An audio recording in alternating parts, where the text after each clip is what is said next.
I'm dummy and I didn't unmute. I was saying, hello, I am back. Nice to see you guys again. I hope you're having a good time. I know I just saw a few of you a little while ago for Among Us, but yeah, yeah, what was I saying? The fact that Chrono Trigger, we were talking a little bit about Chrono games before, during the pre-stream, and that's really impressive that Trigger's only about 20 hours. And man, yeah, maybe just because people don't usually use a Prosta freeze, but I don't usually see that happen. Oh my gosh. Well, I'm gonna need to go into my chat module later and fix that up. That's fine, I kind of wanted to switch up my chat's, like, whole look anyways, but that is wild. I can't believe it does that. But yeah, so let's see, who have we got here tonight? We have, so, Freaking a Sheet, hello, how are you doing? We have Asterism, welcome again. Let's see. And yes, Nox was here a little bit earlier, just to say that he could not stay because he's not caught up on the VODs, but I appreciate him stopping in, that was so nice of him. And Ramsey, hello Ramsey. So yeah, it's great to see you guys here. I'm really excited to get back into more Ace Attorney. So yeah, last time we finished Case 2, unfortunately, Kazuma did not jump out of a suitcase and say psych, and I'm still upset about it. Riri, hello, and Freya, hello! Thank you for the raid! And a meal raid, whoa! Hello, whoa! Look at all of these guys. Freya wants Thancred juice raid. I know, she's gonna get it. She's gonna get the fan cream, I promise, Tyrek. Don't worry. Is she Ron? Or is Tyrek Ron, Freya? Hello, Snack, hello, welcome Raiders, Kukushi, Tyrek, Mercia, Kobes. Thank you guys for the raid. Scarlet Vice, so nice to see you. You're here. Kazuma's not here. Kazuma's not here. I'm sorry. Kazuma, I was really hoping he would jump out of a suitcase during the last case and say psych, but he did not. And I'm really upset about that. Mine. Stop it! Deal with that. Yes, so basically the Fan Cream, our goal, our community points challenge to turn Thancred into juice got filled. So dear Gomez, stop it. It got filled. Oh, yo! Stop! Every time I think it's done. You can't see it, but my hands are in my face. Anyways, we're turning Thancred into cream the next time I can stream with Freya. I'm gonna put in Thancred Waters of Final Fantasy XIV. The Mr. Thancred Waters. I'm gonna put him into a blender until he's nice and creamy, and then we're gonna shave Freya and put him all over her head. And I think that'd be great. You know, and Freya's very excited for it as well. She's really been looking forward to this. Shut the fuck up, Freya. They will then have a Than head. Yeah, nice and creamy. Alright, I think that's the perfect note to get back into Ace Attorney with. Devastation! This was not my intention! Yep. Thank you for the such devastation, Redeem. Yeah, like Snick said, absolute best way to cool off this summer. Freya, you're gonna need it, okay? Are you ready? Otherwise, I think you're not gonna be having as good a time as you wish you could. Let me know how the game's sound is, as always. But yeah, we're gonna hop in for episode 3. I'm so excited to start this. So yes, when we left off... Glancing over my records of the late last century, I am faced by the events of a certain bitter winter. Yeah, I remember that. He's so stupid. As it sped through dense London fog in the dead of night. Though the victim and the perpetrator were the only ones inside, there were multiple witnesses to the crime. What was the crime? None could have imagined at the time that such a seemingly obvious case as this would end in such a horrendous manner. Oh my goodness, ominous. My friend, Mr. Herlock Sholmes, once said of the incident, I believe that perhaps that case was indeed the prelude. The beginning of a long concerto that impressive Japanese student and I were to play together. Neat. One second, I'll pay attention to chat once this cutscene's done. Watson has not showed up yet. Oh, they look so cute. Is this really just These outfits are so good. Oh my god, I love this. I've never seen such an enormous building. Look at them. They look so good. And look at all the steam locomotives. This country is incredible.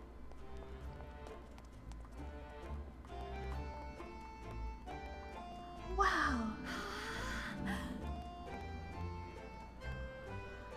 Oh, I love this era's fashion and everything. I feel like I'm dreaming. So this is the capital of Great Britain. So, Oh, and it's all snowy. It's wintertime. This is so cool. I'm aboard. I'll take you wherever you want to go. In that case, the Supreme Court in Whitehall, if you wouldn't mind. My pleasure. I suppose you're visiting students from abroad, eh? Yes. Thought so. Look at them. They're just, I'm so overwhelmed with how cute they are. These outfits are so good. And welcome to the centre of the world. Great Britain's mighty capital, London. Wow. That's such a fun note to start off on.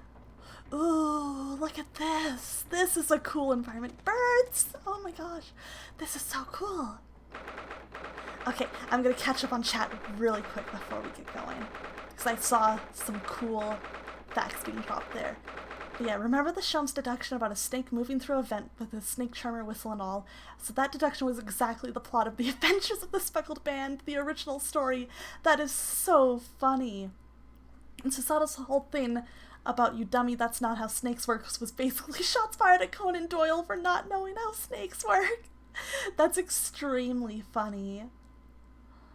Ooh.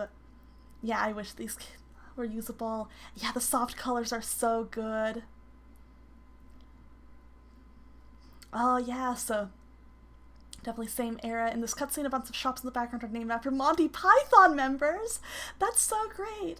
Oh my god, don't, Kukushi. You can't tell me to imagine how great or how cute Cosmo looked in this cutscene. Oh my god, he would have looked so good in this like cloak and hat and everything. And before Inosuke gets in trouble yet again, I hope he can have a 1 case of rest. He's had 2 in a row of being accused for murder. That's so many. But alright, it's the 18th of February in the British Supreme Court, Lord Chief Justice's office.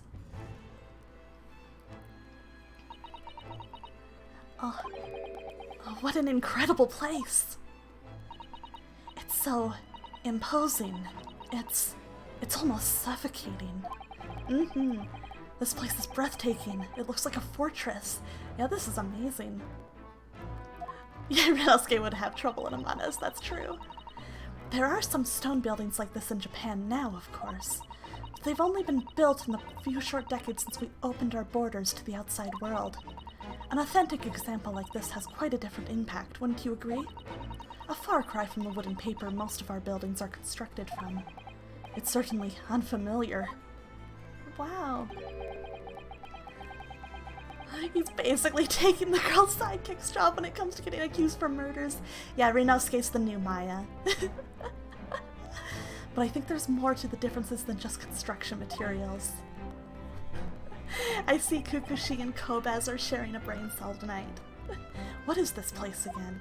Oh my god, I forgot to give Freya a shout out for her raid. 1 second, let's shout out Freya.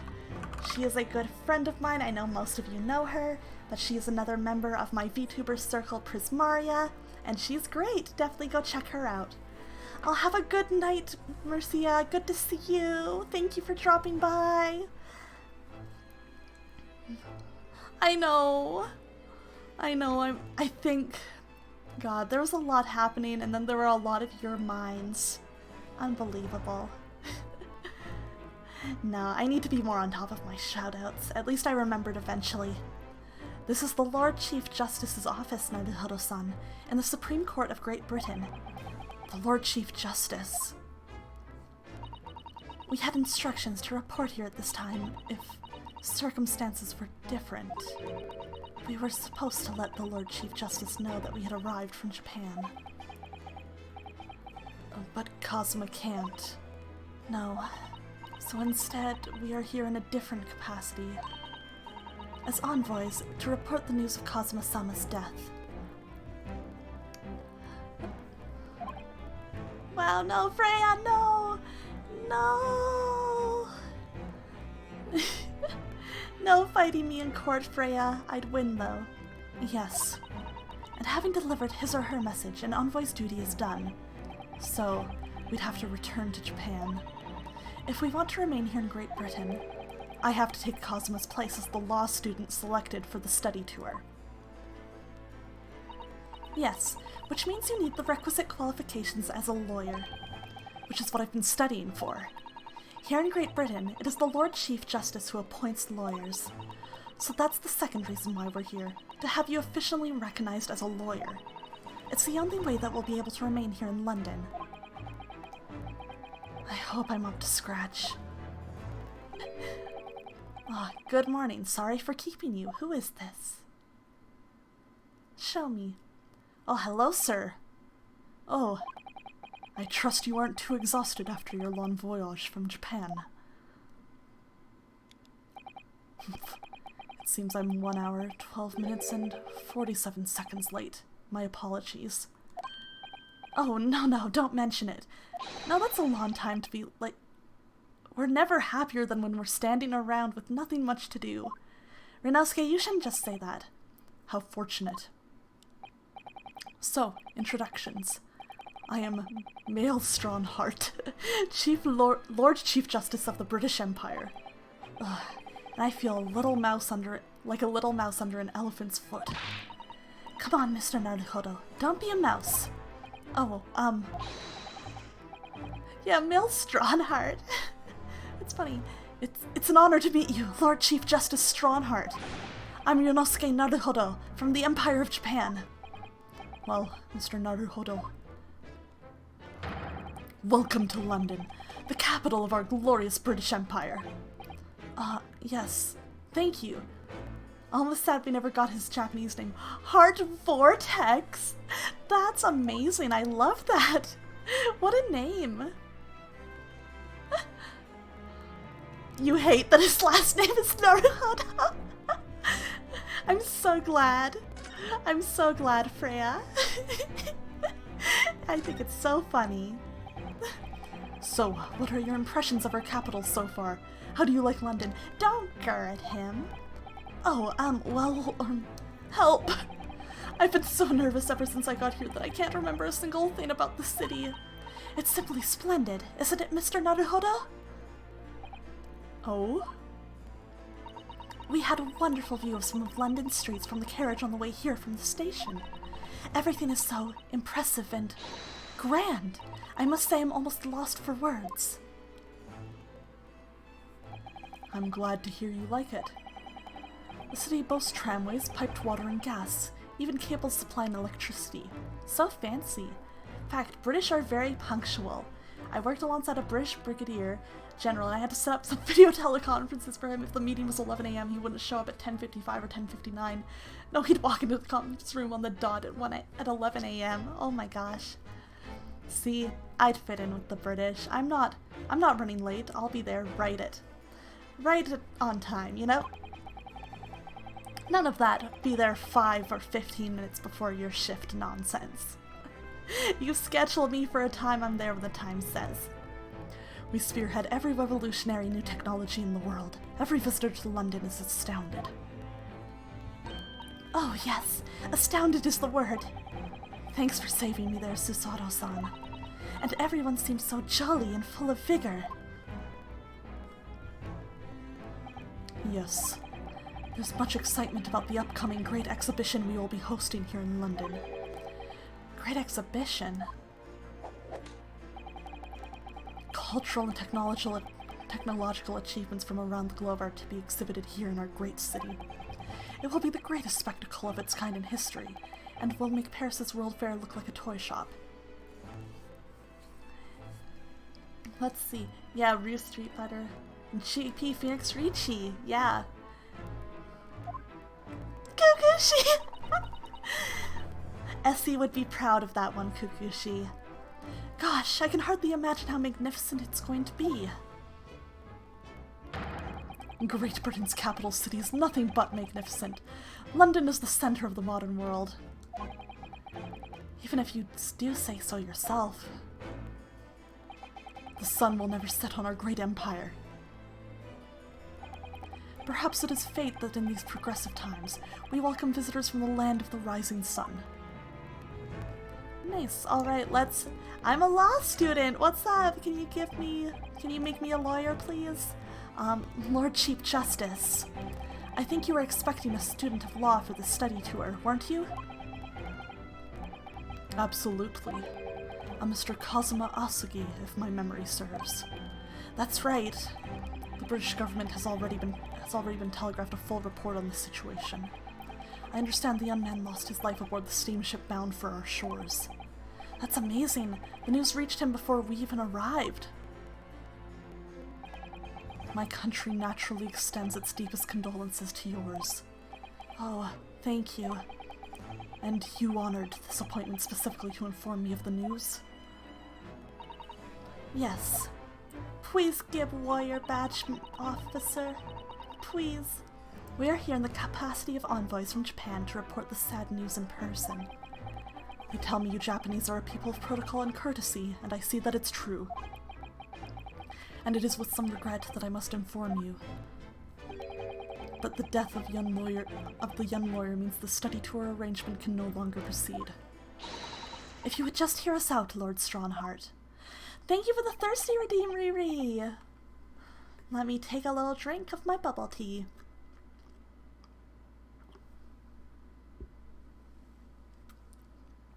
All right, there we go. Thank you again. What do you have to say, madam? Your boba? I already gave it to you. Where'd you put it? If you don't have it, that's your own fault. I handed it right to you. I put it right in your hands. I put it right in your guys' hands. If you lost it, that's on you, okay? I can't be responsible for it after I give it to you, okay? You gotta be less forgetful. You gotta take care of your stuff better. It's about the study tour. Mr. Naruhodo here would like to make a proposal. Would he now? Well, Mr. Naruhodo, this is it then. The moment of truth. Oh boy, here we go. Please let us continue study tour, please. The thing is, Lord Strongheart, I was wondering if perhaps you would consider allowing the study tour to go ahead? Don't misunderstand me. Britain would ideally like to see the tour go ahead. But without a lawyer from your country, there's nothing to be done. Well, in that case, what if there was someone else? Another lawyer from Japan, I mean. Is there something I don't know? Only a single lawyer was invited to Great Britain from your country, and that was Mr. Asugi. At least, that is what I've been led to understand. The field trip will be cancelled for nothing! No, we can't have that! Well, the thing is, this really isn't going well at all. I just can't seem to find the right words to say to this man. Mr. Naruhodo, I could ruin things here if I'm not careful. What am I going to say? If there is someone else here from Japan who could be described as a lawyer, it's Miss Susato! I just want to see the reaction. It can probably only be, yes, Miss Susato!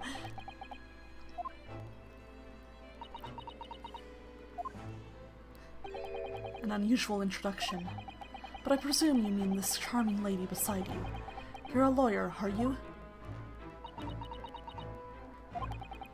That look she's giving me. After all the days of hard work she put in to help me study, I can't let her down now. I think that's quite enough joking, don't you, Lord Strongheart? My real answer is, it's me. I can do it. Is that so? I mean, I don't actually have any qualifications as such, but... No qualifications, you say, and yet you still claim to be a lawyer. I have acted as a lawyer in court before. Only once, as it happens. And I had Kazuma to help me, and I was the accused, but glossing over the details. I've been spending every spare moment on the journey here to Great Britain studying. I've learned all about British law and court proceedings while I was on board the SS Berea. The voyage from Japan is some 50 days, I believe. Not what you might call a full education. To become a qualified lawyer here in Britain, not only do you need a university degree in law, you must also complete several years of training. I realize it's far too short a period of time, but I can't just go back to Japan. Kazuma, Mr. Asagi's journey had only just begun. Coming here on this study tour was all he thought about. I have to carry on and do everything he planned to do. Yeah, I guess at least he's not sexist, you know? I know it must sound like I have an overly inflated opinion of myself, but I would do anything to prove that I have what it takes. Any test you care to set for me. Just one chance. That's all I'm asking for. Please. 31 seconds. Sorry? Your opening statement there, Mr. Naruhodo. It was 31 seconds long. Not too brief, not too protracted. A perfectly judged appeal, I would say. Which is a skill that would stand you in good stead as a lawyer. Ooh. Oh. Thanks. So, you're willing to put those words to trial, are you? Well, I'm all for entertainment. Huh? But let me ask you one thing first, sir. Yes? You say you intend to do everything Mr. Asagi planned to do. Are you firmly set on that path? Well, yes, that's my intention. I see. Am I imagining things? Or did his expression just alter a fraction there all of a sudden? Very well. You have your wish. I'll give you a chance. Yay! A test to become a specially certified lawyer. Whether you pass or fail is entirely down to you. Really? Yay! We at least get to do a test! So, what form will the test take exactly? Tell me, Mr. Naruhodo, what do you consider the role of a lawyer to be? Well, defending people, of course. Well said. So, let's have you defend someone. Huh? Oh, he's gonna put us right in court! Your timing is perfect, in fact. There's an app trial about to begin later today! No advocate has been appointed for the defense yet, so this will be welcome news. Today? Straight away? Is that allowed? If you manage to secure a verdict of not guilty, you'll have passed my test.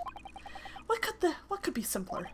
Oh, how do I get myself into these situations? You're ordering boba? What kind are you ordering? Well, I could ask, what sort of trial is it, Lord Strongheart? Yes, good question. Oh, I remember. You're putting it on my card! Bitch! It's a murder trial, and Freya is the victim. A murder? An extremely simple case, I understand. You really can't lose. That's easy to say. But I should mention, just in case, if the defendant is found guilty, he will of course be sentenced to capital punishment. Capital punishment? He'll be put to death? Here in Great Britain, murderers are sent to the gallows without exception. Presumably, you read that much in your short C-based introduction to British law. I'm the murderer because Freya's not ordering me one. Valid. Excusable. We can't possibly agree to such a test. we will be toying with a man's life. Oh, Kid Crash, hello! Thank you for the raid. How are you? Baba Booey! Oh my gosh, let me give you a shout out. Kid Crash is great, a really kind friend of mine. If you were watching my Among Us stream earlier today, they were the ones hosting the collab, and you know, just a great person to be around. Please do check them out. Kid Crash, how was the rest of your stream? What did you guys do after Among Us? Oh. I've met Sexy Sherlock. I have met him. Oh my god. Alter Yuma Kinko, thank you so much for the follow! Thank you! Welcome to the stream, it's so great to have you here. Thank you so much for being here. Only 5 more followers to 200, oh my gosh, that's exciting. That's very exciting. Oh my gosh, but yes, Kit Crash is great. Please do check their channel out. They are super worth your time. Very funny, very cute. Oh, yes, nice to meet you. No, it was not. It was me going, he's so stupid at first sight. Which I guess for me is falling in love.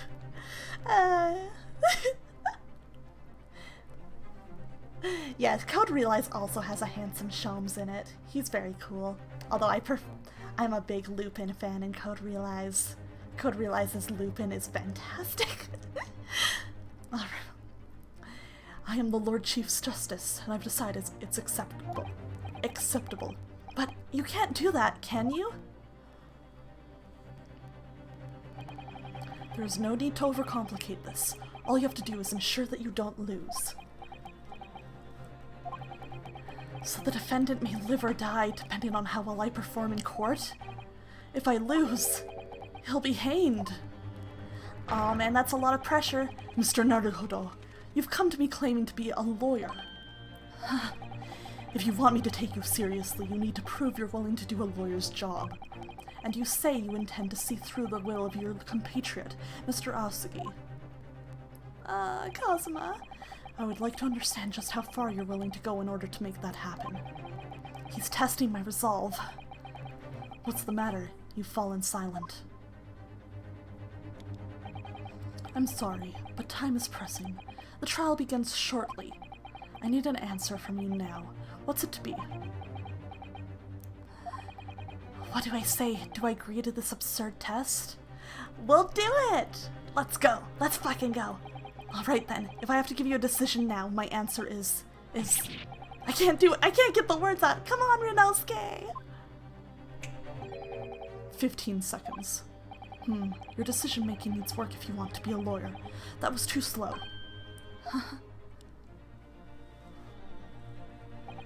So, it's as I suspected, is it? Sorry? You have noble intentions, but lack the resolve to see them through. The test is cancelled. Thank you for stopping by. No! It's true, words do be hard, but please know, go and acquire your ticket for passage back to the east tomorrow. This conversation is over. Yes, Lord Strongheart. Thank you for offering me a chance. No! Mr. Naruhodo. I'm sorry, Miss Susato, but what could I do? It's all right, I understand. You do? It's not an easy decision to choose whether to defend a man in these circumstances, but resolve has absolutely nothing to do with it. Minokalu, hello, welcome! Have you heard about the new planet scientists discovered? They have just recently found that you are my world. Aww, that's so sweet. Thank you. Aww. That's so kind of you to say. Welcome to the chat. Nice to meet you. I hope you're enjoying your time in here. Oh, thank you so much. You know what? I love my model so much. It's so cute. Since you brought it up, I'm gonna shout out Nana. She did the art for my model. And I'm also going to shout out Sammy, who did my rig. So please, if you have any interest in art, live 2D models, and rigging, please do check them out. Oh no, what a time for wig to be redeemed. Alright. If you like my model, I hope you're ready for this. I'm gonna be like this for the next few minutes. Thanks, Tyrek. Oh my gosh. What timing? What timing? What are you trying to say, madam? I think what Miss Susato means is that no matter how badly I'd like to be recognized as a lawyer and stay here in Great Britain, to risk another man's life by treating his one and only chance at a trial so trivially would be utterly unforgivable, and I feel exactly the same way. I'm glad you like it, freaking a sheet. Oh my gosh. Wait, did my oh, there we go. I thought for a second that stream chat had frozen, but it looks like it just caught up. God, I'm glad you like it. I'm sure the defendant I'm sure the defendant won't see this trial as a test, as some kind of experiment. A lawyer may fight for his clients in court day after day, but for each one of those clients, a particular day they stand in the dock may be the only chance they have to fight to prove their innocence. No, I was wrong. I'm not qualified to do that job yet. I'm sorry for wasting your precious time, Lord Chief Justice. Wait, Mr. Naruhodo. Did we pass the test after all? Was this the real test? Oh, was there something else? Oh, yay, Nox! You can come hang out then! Yay! Good timing to come back! I'm bald! Just like Freya's gonna be. This is your future, Freya. It's approximately 20 minutes by carriage to the Old Bailey from here. If you leave immediately, you should still be there in time. But I just said that... I was quite serious in what I told you. The defendant in this case has literally no one to advocate for him. What? At this point, he can't hope to find someone to represent him. The trial will begin without a defense. And if that happens, there's only one possible outcome. He will receive the most severe sentence the judge can pass down. Yes, hashtag shave Freya, get it trending, get it going. But that's awful. But that is the truth. Why does it have to be like this? Please don't expect an answer to every question. Freya, if I can be okay with being bald, why can't you? If anything, you're being extremely rude to me with this, okay? Do you think I'm not beautiful right now? Tell me. The cold, hard truth of the matter is that there is only one person now with a chance to save this man from a very miserable end. And that is you. I'm really his only hope? So, what do you say now, madam? Me? What do you mean, Lord Strongheart? Only because you're evil, not because Freya's model needs changing. You said it wasn't an easy decision to choose whether to defend a man in these circumstances, and I agree. But in my estimation, it is purely and simply a matter of resolve. Oh. Our time is up here. I have a meeting to attend. I must leave in 2 minutes and 16 seconds. So, venture into our great city and enjoy yourselves. Oh boy. What a dude. He's gone. The Old Bailey. Ooh. If we're going to do this, Mr. Naruhodo, we must leave at once. Oh, let's converse with her a bit first. What to do? Miss Susato, can I ask you something? Is she about to throw me again? Sigma Male Grind said, careful, from this position I can perform a Susato takedown in an instant. I know. Mr. Naruhodo, you heard Lord Strongheart. The trial starts imminently. If I need to throw you, I will. You know, you could just say, I think we should hurry to the courtroom. If you need to ask me anything, it had better wait until we're at the Old Bailey. Alright. Back. I want to examine around here a little bit first, though. Let's just take a look around. Miss Susato. Oh, she's gonna do this. If we try to do anything but go to the trial. That's fair, alright. I guess I will get to look around here later. Let's move then.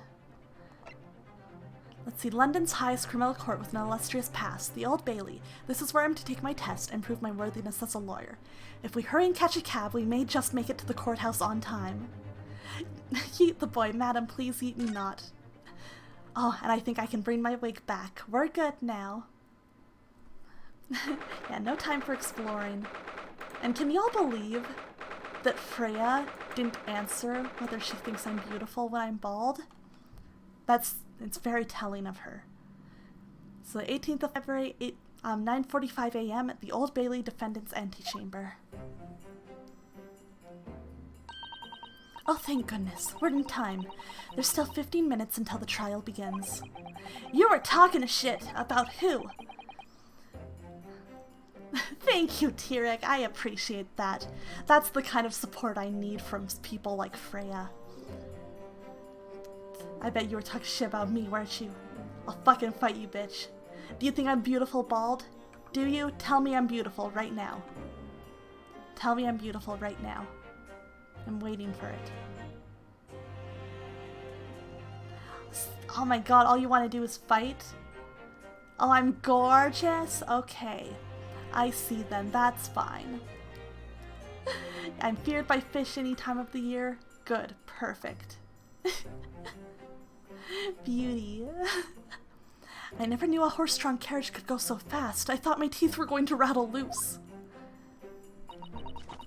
I want my chat to start a fight club. I think that'd be great. I want to be, what's his name? I'm Tyler Durden, and this is my fight club. Yeah. Did you hear what I said to the driver when we climbed aboard?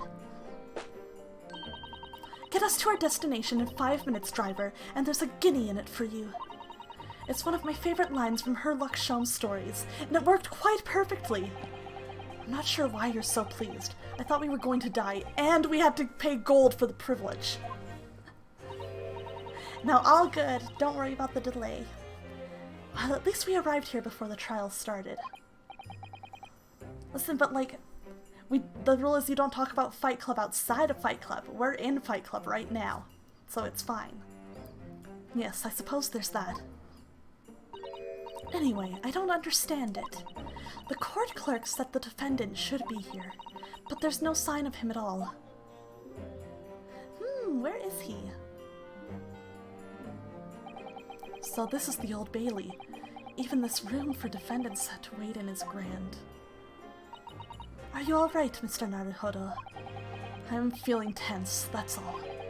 This place gives me the same sense of foreboding that I remember from the Supreme Court in Japan. An oppressive air, almost as if the building itself is going to crush whoever's about to be sentenced. It feels like only yesterday that I was the one about to be crushed. Yes, whoever the man you're to defend is, I imagine he's feeling very alone at this moment. Top of the morning to you, madam. Sir? Who is it? Oh, you're a funny-looking dude. What are yous doing, following me here? Teens are fair desperate, aren't they? Sorry? Oh, I'm not very good with accents in general. It's Jacksepticeye, because you're in one. Would you look at those expressionless faces? From the East, are yous? We're from Japan, yes.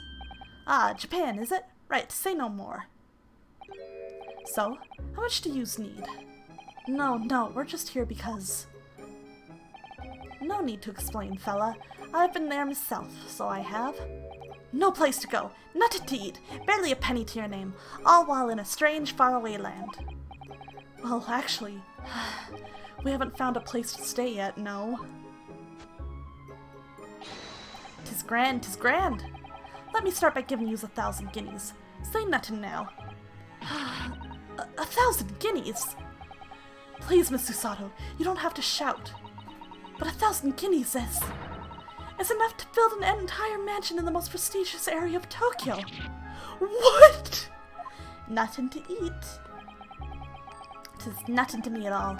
I can ensure I have sufficient funds to weather a rainy day, you see. I have enough wealth to buy the city of London 2 or 3 times over. Could that much rain even fall in one day? Well, even so, we couldn't possibly accept such a large sum of money. Oh! Ah! That hit me in the eye! Don't get me wrong, fella. I'm not giving it no strings attached. I'll be wanting you to do something for me. Oh, to be honest, 'tis a little embarrassing. The trial that's about to begin, you see, is for me good self here. I'll be in the dock. So now, what I want you to do is come along with me and stand there beside me. Officially, you'd be my lawyer, but that's just a little detail now. Oh, well, the thing is, don't worry about a thing. All you have to do is stand up there next to me. Nothing more. Otherwise, you see, the trial is going to start without me having any kind of representation at all. So it was true. The Lord Chief Justice wasn't just making it all up. I'm terribly sorry to ask, but does that mean you're the defendant in this trial? It's interesting that a guy this rich wouldn't have, you know, a lawyer already. I wonder what the reason for that is. Bless her and blazes. Do yous not know who I am? Me, one of London's biggest names. No, sorry. We've only just arrived in the city, you see. I see. I suppose it isn't altogether impossible. Well, just next to Hyde Park there in the center of London is another beautiful park. Sorry, a park? What? It's called McGilded Park, full of blossoming flowers in the spring and singing birds and whatnot. I donated it to the city, so I did. Ah, an entire park in central London! A city of smiles. That's my vision for London. There's nothing Magnus McGilded wouldn't do for the city and its square old people. That's amazing. I mean, really extraordinary. But now they've got the gall to say I'm a good-for-nothing criminal. Me, Magnus McGilded! What is the matter with the London police, I ask ya? Alright, don't pass out. Mr. Naruhodo. Perhaps now would be a good time to introduce ourselves while the gentleman catches his breath. Good idea. Oh my goodness, this guy's...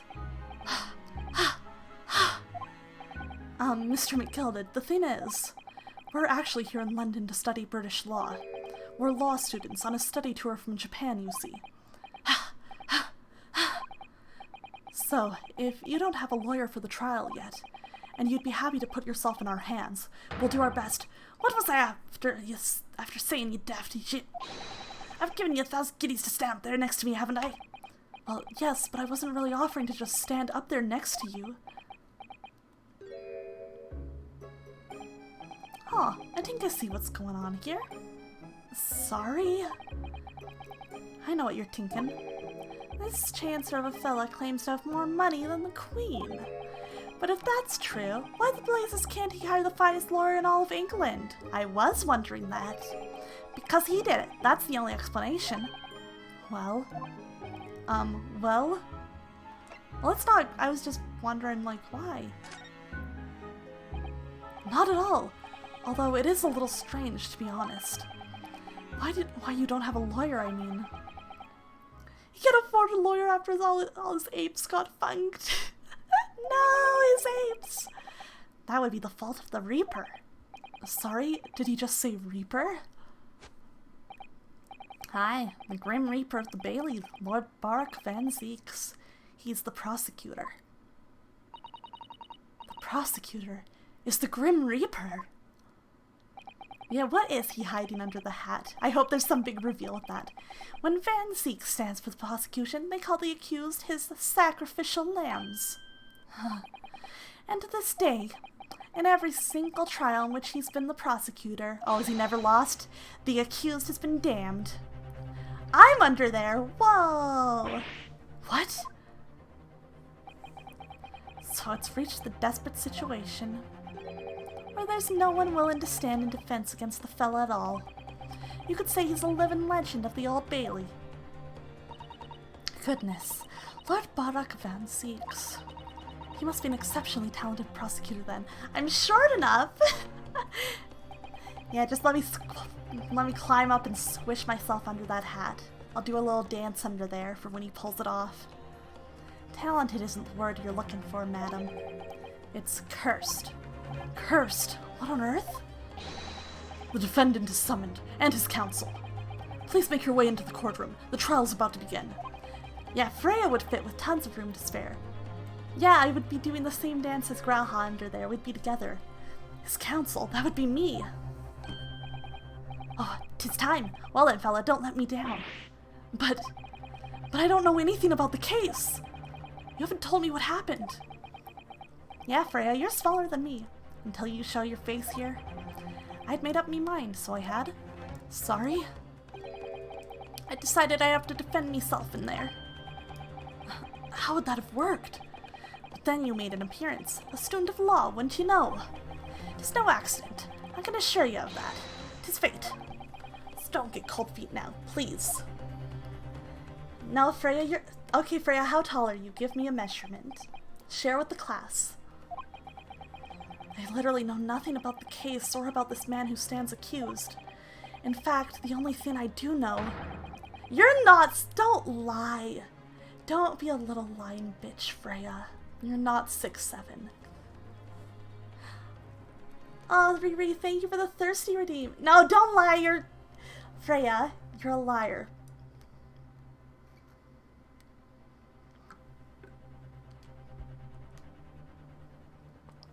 Sounds like something a 411 would say. Thank you for the thirsty redeem, Riri. Is that I can't just turn my back on him.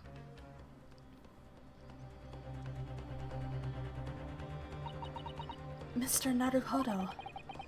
The man has no one. He'll have to stand alone in that courtroom, armed with nothing to defend himself. Yes, something Kazuma would never have allowed to happen. Counsel for the defense, what are you doing? If you're late for the start of the trial, you will lose your right to stand. I'll be right there. Yeah, let's do it! Oh my gosh, this is exciting. It's happening then. My first trial in a British court. I hope you're watching over me, Kazuma! Kazuma! Because I have no idea how I'm going to manage this. Trial time! Trial! Trial! Trial! I'm excited. Hee hee. Ooh. Fancy. Alright, 10 o'clock a.m. on the dot. The Old Bailey courtroom. Oh, there's the jury! I'm excited to see how that works. So this is the highest court in Great Britain. The Old Bailey. The centuries of history in this place is palpable, isn't it? It's so different to the Supreme Court in Japan. Don't mess up. Don't worry, Freya. I got this. I can lawyer my little butt out. Oh, BRB? Okay. See you in a bit, Freya. Yeah, it's wild the case 2 was just investigations. It was very fun, though. It was a neat change of pace. I kind of liked it. It feels both imposing and serene at the same time. The atmosphere almost makes words redundant.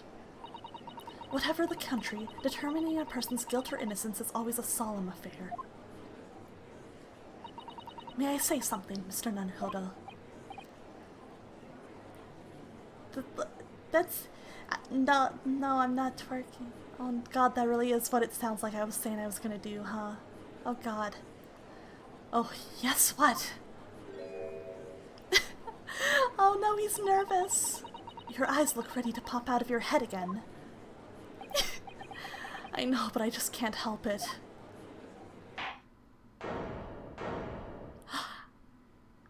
The prosecutor! I'm excited to find out about him. I'm excited to learn about him. I love so many of the prosecutors in Ace Attorney. Oh my god, yes, he's wearing a sword now. He's got Kazuma's sword. Oh my god. In the name of Her Majesty the Queen, I hereby declare this court to be in session. We are here today to determine the guilt or innocence of Mr. Magnus McGilded. I now call upon the counsels for the prosecution and defense to declare their willingness to proceed. The prosecution is fully prepared. That must be the Reaper of the Bailey. He really does look fully prepared to dispatch his next poor victim to the underworld. Counsel for the defense, you appear to be Eastern. Oh, do you speak English? Oh, the racism! Huh? Yes, of course. Sorry. Oh, I'm so excited. I'm gonna love him. But he asked if the defense was ready, and I couldn't be further from ready if I tried. Those eyes please me, Nipponis. Can I say that? Can I say that? They shroud your fear, your doubt, your trepidation. They run wild, clinging to some phantom notion of courage. New gameplay mechanic experiencing microaggressions. The quintessential look of a sacrificial lamb. Yo, this guy kind of fucks. A cold shiver just ran down my spine all the way to the tips of my toes. Now, Mr. McGilded. I'm trying to settle on a voice for this judge. Yes, my lord. You stand accused of murder, a capital offense. You could be sent to the gallows if found guilty. Are you quite sure you wish to entrust your defense to this foreigner? The microaggressions! As I've always said, my lord, 'tis a grand thing to give opportunities to the young. Even if the fellow is a student from some little island off in the Far East. It is not the British way to ignore the dangers up to yourself and give those less fortunate a fair chance. I'd like to think that acts of chivalry do the great British Empire proud. Listen to Mr. McGilded. What a fine gentleman London has in him. Did you hear that he donated £5,000 to the government the other day? Mother, please may we go and play in McGilded Park. Who the heck brought their child? Listen, there's no replacing, there's just adding another to the collection, you know? The harem. It seems as though everyone in the public gallery is firmly behind Mr. McGilded. That's definitely welcome news, and he certainly has a way with words. I'm surprised he couldn't convince anyone to defend him. Eloquently put, Mr. McGilded, and most laudable sentiments. Now, ladies and gentlemen of the jury, I'm sure I need hardly remind you that you 6 members of the public have been selected for your impartiality. Are you ready to proceed? Oh, the maid's cute. Yes, my lord. The task is to send rotters to the gallows where they belong. I'm more than ready. At the manor, his lordship always says we should dispose of rubbish promptly. Naturally, I agree. Ha! Any criminals here will be soon wishing that they never set eyes on me.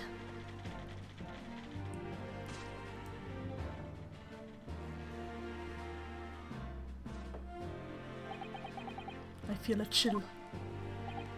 Oh, don't mind me, my dears. I'll just be getting on with my knitting. Must finish these mitts for my grandson. Ah, Mr. Naruhodo, those people are... The jury, yes. That's something we don't have in Japan yet. That's right, I've only ever read about it. But here in Great Britain, the court's final verdict depends on the opinions of these 6 jurors. The judge passes sentence according to the law, but the jurors determine guilt based on common sense. So the defendant is ultimately judged from 2 completely different points of view. But how exactly do the jurors give their verdict? That I don't know, but I'm sure it will become clear as the trial progresses. Yes. Oh boy. Prosecutor Von Zieks. My lord. It's been a number of years since we've seen you here in the courtroom. I thought you'd renounced your fame. What caused him to come back? I'm known as the Reaper of the Bailu, my lord. Infamy rather than fame, I would say. But yes, 5 years have passed since I last spread my wings in this capacity. So, what brings you back? Is there some change of circumstances of which the court should be aware?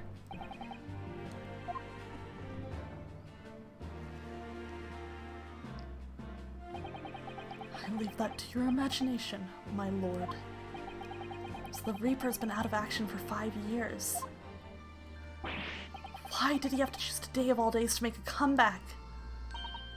Don't lose heart, Mr. Naruhodo. Yes, spread his bat wings.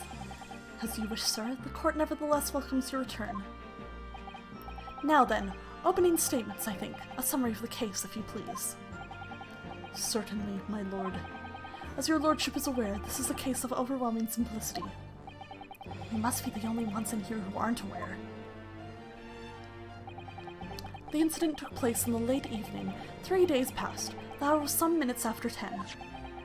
The victim was a maker of building bricks known in the community as Thrice-Fired Mason. Sorry, thrice? He was a very accomplished craftsman. The bricks he fired were said to be almost indestructible. Oh.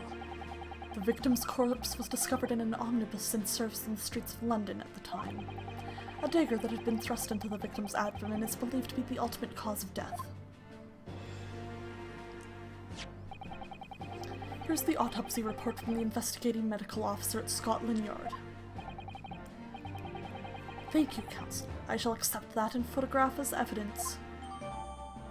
Alright.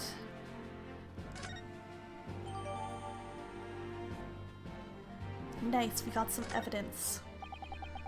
And one further item of evidence. First, I'm going to just take a quick look at this autopsy report. So he was 54, he was a brickmaker. He died sometime between 10 and 11 p.m. Stabbed once in the abdomen with a knife whilst journeying in an omnibus. Died due to internal hemorrhaging resulting from the trauma. Okay, that's pretty straightforward. Alright, I see. Oh, an armband I inherited from Kazuma! It identifies the wearer as a defense lawyer throughout the Empire of Japan. Oh. The prosecution wishes to submit these as well. And these are... Good lord! Is that blood, Counsel? Yes, my lord. Seized by a policeman who arrived at the scene. These gore-soaked gloves were taken from the hands of the accused when he was arrested. What? Mr. McGilded's gloves had blood on them? Oh boy, that doesn't look so good. Yes, I will accept these as evidence as well. The defendant's leather gloves have been entered into the court record. Okay. How did I get into this? I'm backed into a corner before I've even started. Continuing. According to the driver of the omnibus, there were only 2 passengers traveling inside his vehicle at the time. Only 2? Obviously, of those passengers was the deceased brickmaker, Mr. Mason. The other was the accused, Magnus McGilded. Oh boy, yeah, that does look pretty incriminating. Well, rather damning circumstances to say the least. But I don't know, it's almost a little too perfect. Defendant, what say you? Well, of course, I have no recollection of such a thing. Mr. McGilded? To be sure, I rode the omnibus that evening. Whenever I'm in a carriage, I'm taken with a fierce tiredness, and I always succumb to it. Are you claiming to have been asleep? 'Tis the motion of the carriage, my lord. Lilton, so it is, and when I opened my eyes again, 'twas a desperate sight before me. The body of a man I'd never laid eyes on before in me life. Now I ask yous, what good-hearted soul wouldn't rush to help a fella bleeding from his stomach? I wasn't about to start worrying about me gloves now, was I? I reached out to give the man a hand. So the blood got onto the gloves then, after the man had been killed. Unfortunately, that statement of the driver's is only the beginning. Oh? What? That's not all of it? Uh-oh, that's not good. There were multiple witnesses to the precise moment at which the brickmaker was fatally stabbed. Uh-oh. Uh-oh. Order! Order! Order! When the killing took place, only the victim and the accused were inside the carriage, and there were witnesses to the crime. This is not just a case of compelling evidence. It's the nail in the coffin for the accused.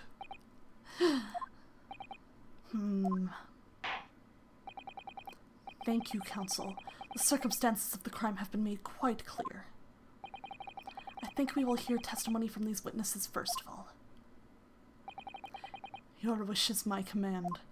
I keep wanting to try and give him a Dracula, like, Transylvanian accent.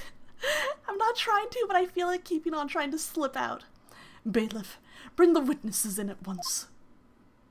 Oh boy. Wonder what kind of witnesses. Oh, wow. 3 people, huh? Witnesses, your names and occupations. My name is, well, everyone calls me Beppo. I drive an omnibus in the East End. Bruce Fairplay. I'm a banker in the city. My name's First. Lady First. I, make hats for gents. It's true, in the book, Dracula did spend a lot of time practicing his English accent. Has anybody been keeping up with Daily Dracula? It's been a lot of fun. Or Dracula Daily. It's been a lot of fun. You get, like, an email of, like, a chapter or section of the novel Dracula on every day that it takes place within the story's timeline. It's very fun. Let's begin by confirming the facts. 3 days ago, at a short time after 10 o'clock in the evening, all of you present in the stand were in an omnibus and witness to the aforementioned incident. Yeah, Lady First. That's so funny. Is that correct? Yes, sir. Quite right. Yes, sir. That's right, sir. Very well, then. Let's proceed to your formal testimonies, please. Each of you will tell the court precisely what you saw. Oh boy, witness testimony! Yeah, this is a great game. This is fun. What the witnesses saw. It was the last bus of the evening, so I had a few customers. I remember it well. The victim and the man accused of killing him sat next to each other inside the bus. Listen, I'm not low-key thirsting. He's hot. Then out of the blue, the accused just reached over and plunged a knife right into his guts. That's right, he stabbed him. I screamed, I did. Couldn't help it. Your Honor, the victim was straight bussin'. As soon as I heard the scream, I stopped my bus. And then I saw it too.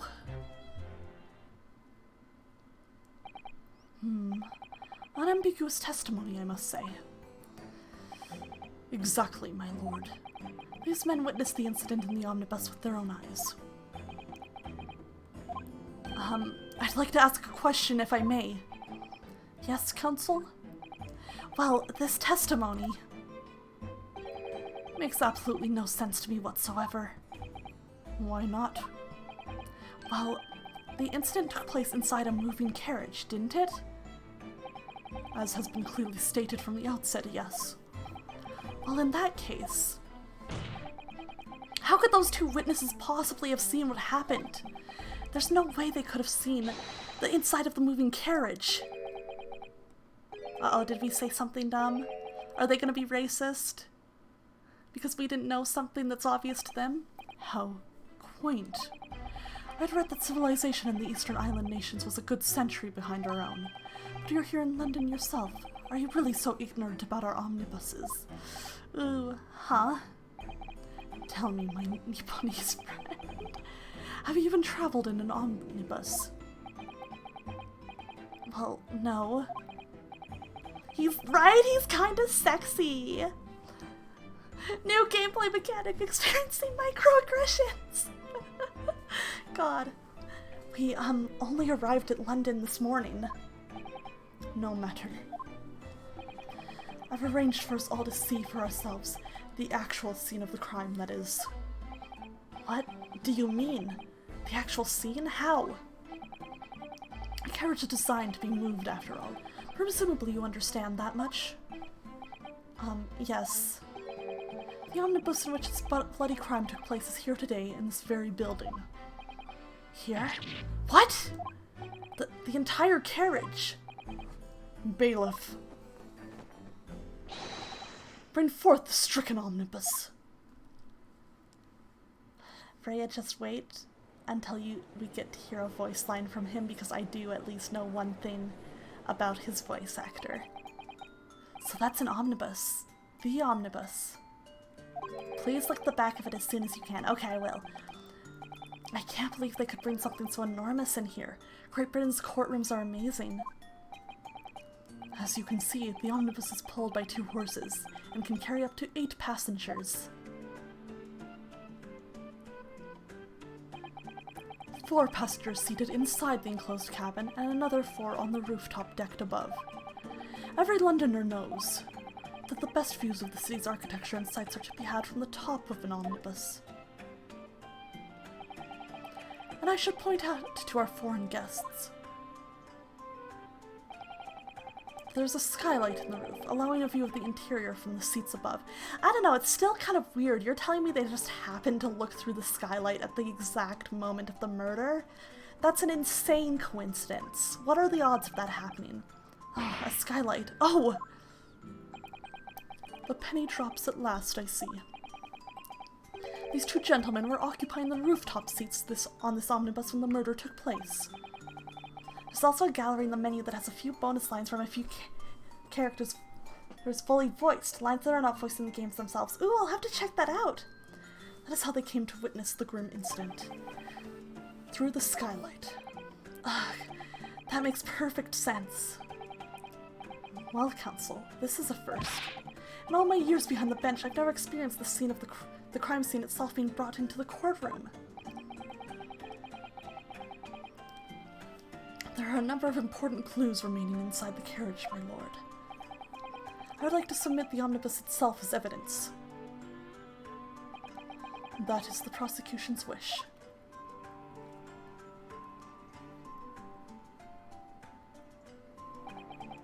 Very well, I see no reason why not. This omnibus is hereby formally accepted as evidence. Alright, the omnibus has been entered in court records. The 8-seater omnibus that was the scene of the crime. There were passengers both inside the carriage and on the roof deck that night. I can't believe it, the entire crime scene entered as evidence. Yes, Great Britain is simply extraordinary. I could help myself a lot by giving that omnibus a thorough examination, seeing as it's here. Good plan, let's open it up and do that. Alright, so let's look at the back. Phoenix Wright Omnibus! Oh my gosh, I love that! That's so good! That's so cute! Oh my gosh! Let's see. So this is the roof deck of the omnibus. Oh, you must have a wonderful view of London streets from up here. So people sit all the way up here on bitter winter nights with the cold air rushing past them. Was Phoenix named after this? Who knows? And they have to pay money to do so. Brr, I can't imagine how cold it must feel. That just made me think of something horrible. Can you imagine being dragged around the city in the freezing cold as a punishment? Perhaps that is the real price you pay to stay out late. Aw, it even said that in the Japanese version? That's a very, very cute nod to the localization. Let's see. What else is there to look at here?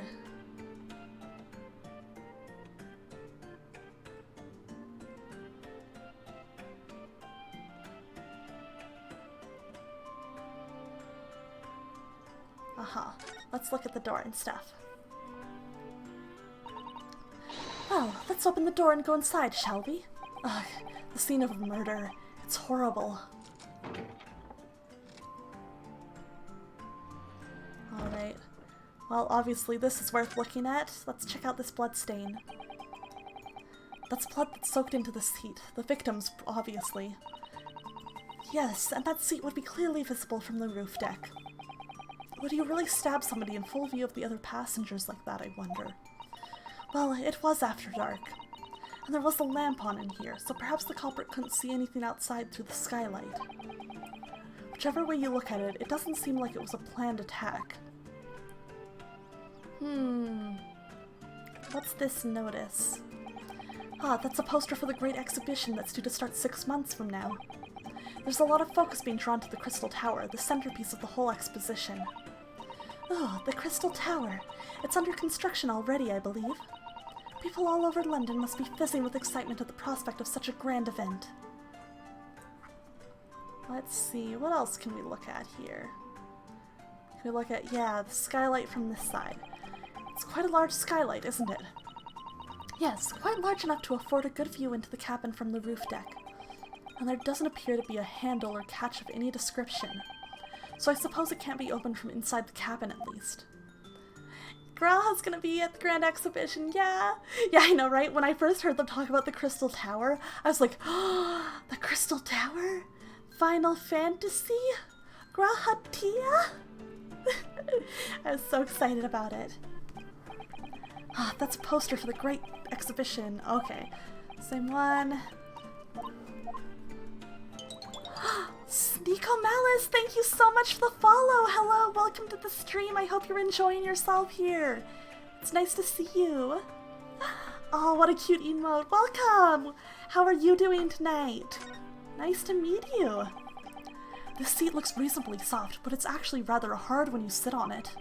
And only just wide enough for two gentlemen to sit side by side, really. Of course, an English gentlewoman would be dressed in such finery. It would be quite impossible for her to climb up to the roof deck, so she would have to be seated in here. A woman in a kimono would have the same problem. Women's clothes are very impractical, aren't they? True. Let's see. Anything interesting on the ground here? What about...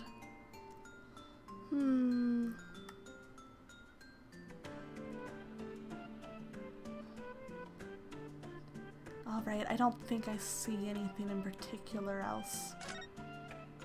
I think I covered my bases out here. Have you seen enough? Let's step back outside then. Alright, let's make sure I didn't miss anything else out here.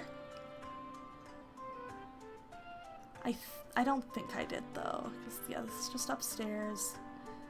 Okay, I think that's good for a little preliminary look at it. Let us continue with proceedings then. Your cross-examination, counsel. Pray, don't expect this Nipponese stray to understand the intricacies of a British court's cross-examination rights. Oh, the deep breath there! Alright, my first cross-examination in a British court. Oh, you can do it. Focus, Ryunosuke. Focus. You can do it, Ryunosuke! Let's do it. Okay, cross-examination. Okay. Well, it's supposed to be the evening, so I had a few customers. I remember it well. Yes, I think it was sometime after 10, wasn't it? Oh, yes, sir. That's right, sir. Yes. Ever so cold it was. For freezing, in fact. Okay. And you had 4 passengers on board at the time. Is that correct? Yes, that's right, sir. Not all traveling in the same part of the bus, of course, though. No. Okay, everyone's still looking pretty normal. And there were no other passengers when the incident took place. No one alighted, for example. You're quite right with that, sir. No other passengers like that, no. None. So nobody fled the scene of the crime, then. I have to say, the boss insists on running it, he does. Every evening, that last bus of the day. But I do wonder sometimes if it's altogether worthwhile. Yes, sorry to say. What do you mean by that? Well, what with it being so cold and everything, and only making 20 pence on the run, you see. Yes, I spent that much at the pub on the way home, just trying to warm up again. Oh, it'll be really obvious when someone reacts. Okay, thank you. I wasn't sure if it would be the kind of thing where I need to, like, be checking if they were gonna try and be sneaky about it. Right, and you saw them through the skylight in the roof of the carriage. That's right. When you sit up on top deck, the window's right there at your feet. There's a lamp on the inside, so I had a pretty good view. The 2 of them were wearing hats, and I couldn't exactly make out their faces. But there's not a shred of doubt in my mind that it was Mr. McGilded. How do you know that? How can you be so sure? Well, how can I put it politely? Mr. McGilded is a gentleman of rather small stature. I couldn't have mistaken him for anyone else, as if there's no other short people in London. Let's not forget that when the vehicle came to a halt, the only people inside the enclosed cabin were the deceased Mr. Mason and Mr. McGilded. There's no room for doubt here. Ugh, I really wish there was. Out of the blue, the accused just reached over and plunged a knife right into his guts. You actually saw the exact moment it happened. Didn't I already testify to that? Are our fair dinkum, hard-working city bankers not considered trustworthy these days? Oh, no, I didn't mean that. This is no good. I've really got his back up. Perhaps you could just tell us what you saw in a little more detail, if that's... My lord! Juror number 3. What's the meaning of this? My mind is made up, my lord. Completely and utterly made up. Made up about what? I don't like the stinking rich. Never have. They're always up to something or other that they shouldn't be. Every one of them. And that little leprechaun of a man is no exception. Well, he can't fool me. Uh-oh. Uh-oh. There's no point in wasting time listening to any more of this. That's my opinion on the matter anyway. I mean, he's not Ron, yeah? Eat the rich, but also, oh no. Hold it. That is precisely what I was about to say. Guys, you can't do this early! No. As a foreman of the jury, it's my duty to set a good example to my fellow jurors. That's bad. That's bad. Stop it. Guys, wait, no. What is happening here? Let me see. Ah yes, it seems that's how the members of the jury give their verdicts. With fire? Apparently, yes. White for innocent and black for guilty. As the 6 members of the jury make up their minds about the case. One by one, they each cast a ball of fire into the great scales of justice, as we saw a moment ago. Britain is wild, yo. So if those enormous scales fall completely to the black side, does that mean... Let's do our very best to make sure that doesn't happen. Ugh, now I'm even more worried than I was before. Oh boy. Very well. The court acknowledges the change in the jury's stance. Yeah, I know, right? I totally thought we'd be getting one after Apollo Justice, and then we just didn't. So it's very fun to see a jury mechanic. I'm very interested in this. Counsel for the defense, please continue with your cross-examination. This is a nightmare. Yeah, it's very funny that the prequel got the jury system, but you know. Hold it! He stabbed him, you say, and you were sitting up on the roof deck, were you? Yeah, they promised us a jury after Ace Attorney 4, and we didn't get it. I'm glad we finally did, but man, we had to wait. Yes, that's right, sir. I was up on the roof seats. I remember seeing the little gent sitting next to the fellow that was stabbed. I'd been thinking about a new hat design, you see, so I was just gazing absent-mindedly around. But then I happened to look down through the skylight. Yeah, damn that dark age of law. It was sticking right out from his belly. That huge great knife. A grim sight indeed. That didn't help me at all. The jury looks like they're even more convinced my client did it than they were before. That appears to have made everyone more dubious than Mr. McGilded is telling the truth. If only we had some evidence to counter their suspicions. Mr. First. Oh, yes, sir. Is this the knife you saw? Oh, good grief. Yes, that's it. The very one, sir. Is that... Yes, counsel. This is the blade that was driven into the victim's belly like a snake through the heart. That is a blade of considerable size, counsel. It is. And furthermore, the scabbard is emblazoned prominently with a certain initial. The letter M, which seems oddly familiar. Please no.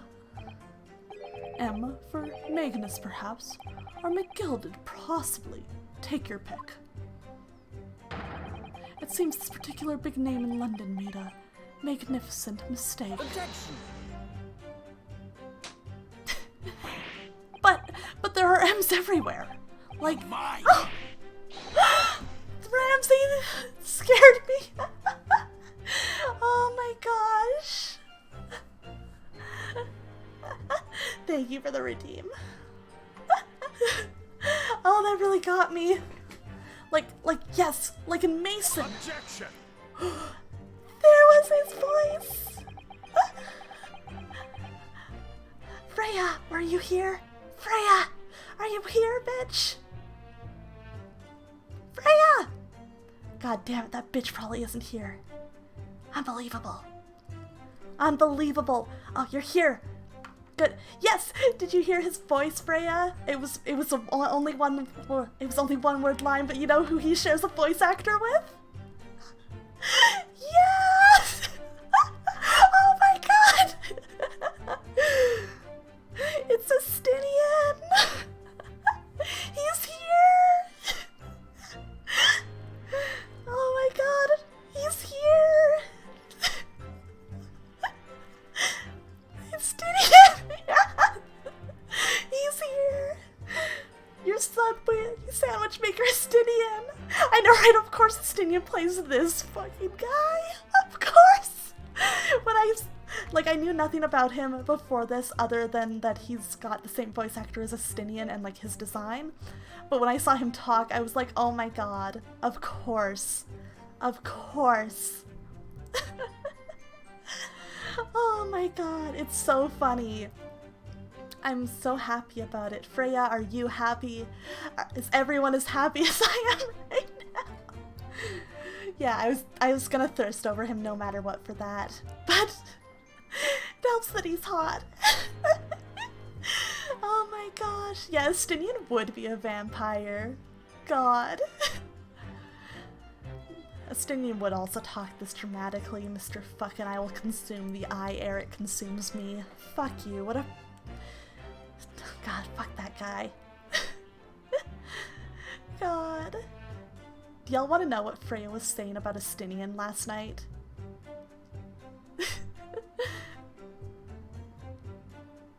Well, we get one single case without a new thirst trap for Aqua. Stay tuned. Yeah, you. Do you remember what you said? I'm scared that you've actually forgotten. You don't remember? Freya, you were talking about one. Well, at first it wasn't about him. You were just talking about wanting somebody's dragon dick. And I was like, I guessed you were talking about Justinian. And you're like, no, but his too.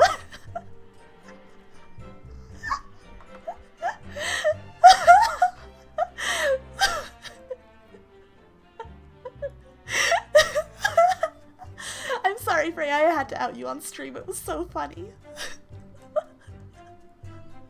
The fact that there are two characters with dragon dick that you can talk about. I can't stand you. See, Freya acts so innocent, but behind the scenes, she's a monster. She's incorrigible. It never ends with her.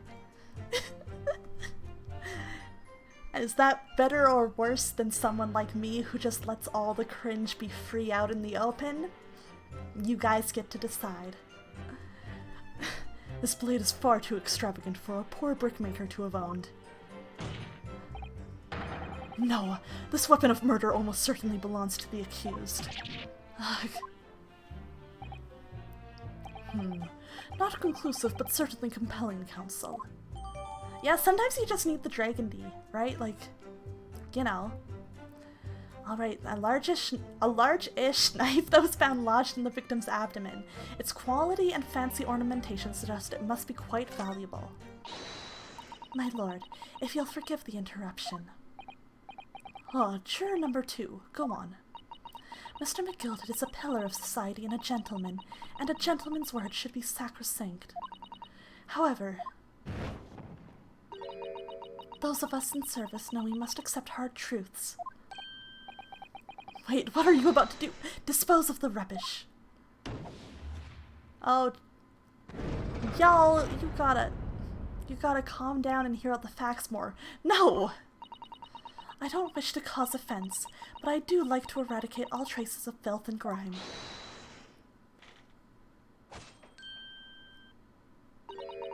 I have painstakingly typed every word uttered here today and cross-referenced all the facts. As such, I am now in a position to draw the only logical conclusion. Uh-oh. That's bad. That's really bad. Uh-oh. Not again. Don't we only have one left? That's 4 out of 6 jury members who've proposed a guilty verdict. Okay, we have 2 left. That's not as bad as I thought. We can recover. There are only 2 left. We've had it. Every time I press these witnesses for more information, it just makes the situation worse. Nevertheless, what we need more than anything at the moment is more information. We're still very much in the dark. I suppose I'll just have to keep pressing the witnesses, knowing that more sparks may as well fly. We mustn't give up hope that we'll uncover something that will give us a way to fight back. But, yeah, this biased as heck, jury. Alright, I'll keep trying. I can't give up. I just need to keep calm and listen to the witnesses' statements again. Okay.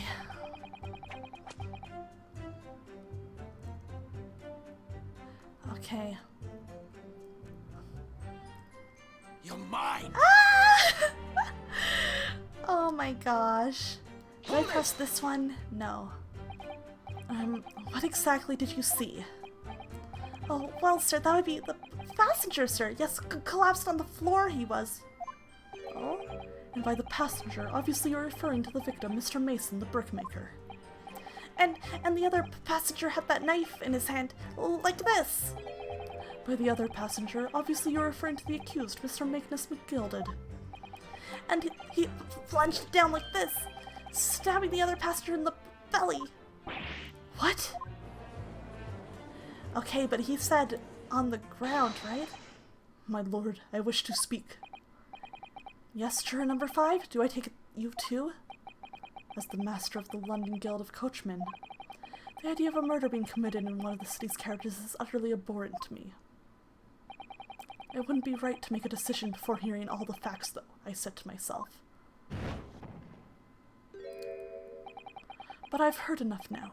The horse has bolted, as they say. Wait! No, please, just keep an open mind a little longer. Yup now, Silverblaze. The finish is in sight. We gotta get this old lady to listen to us. Oh my gosh. Beppo is a long-standing member of the guild, and I trust what the man says. Oh, thank you, sir. You're too kind, sir. This is too unkind, sir. Which now means that 5 jurors agree to condemn this man. Uh-oh.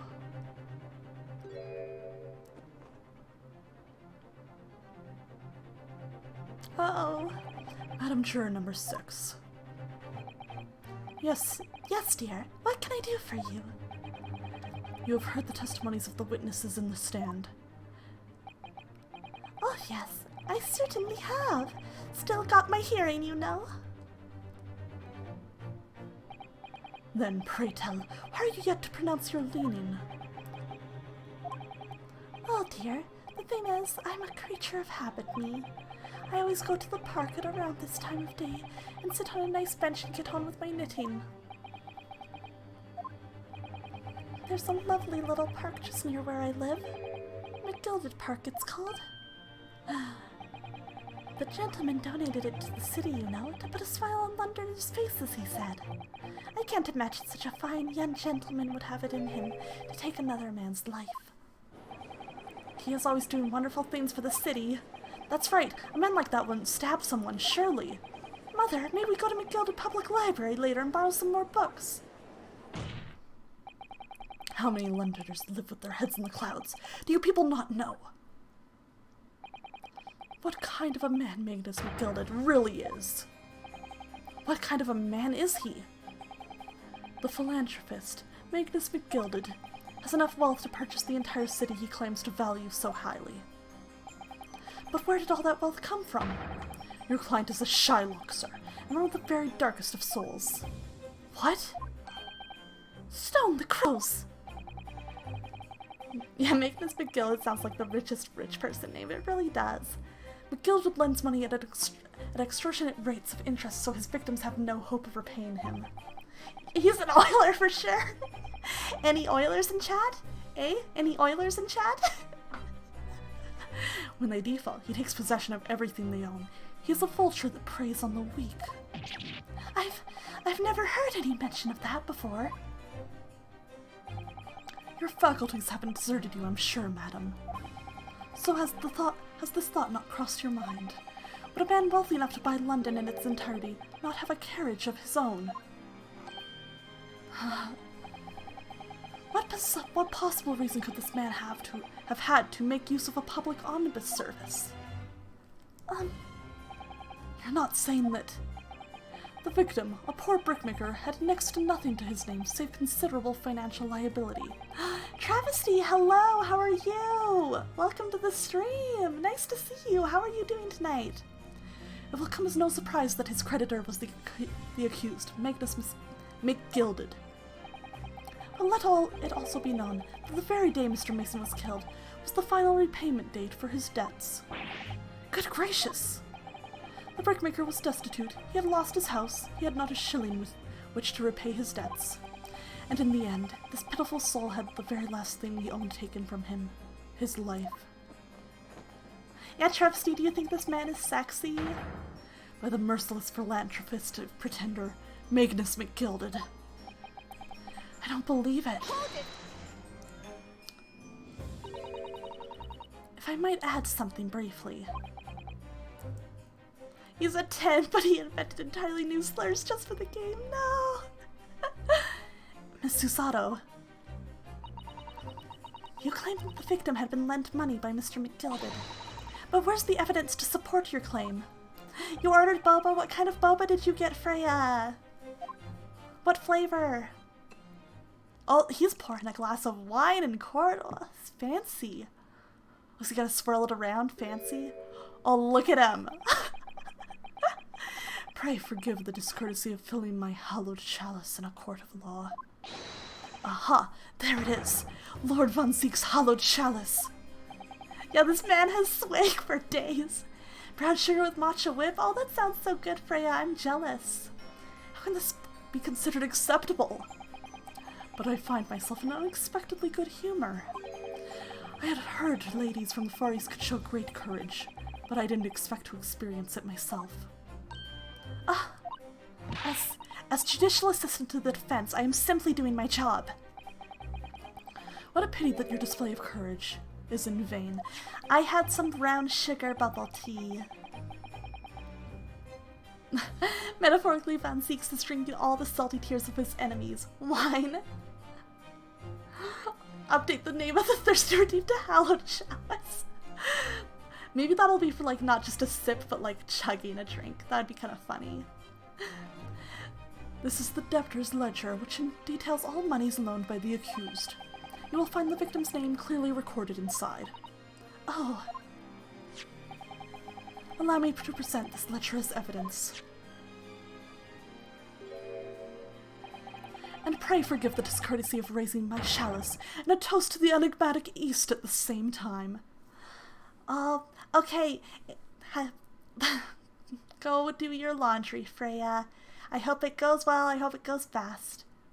Yeah, everybody raise your drinks. I'll raise my boba. Yeah.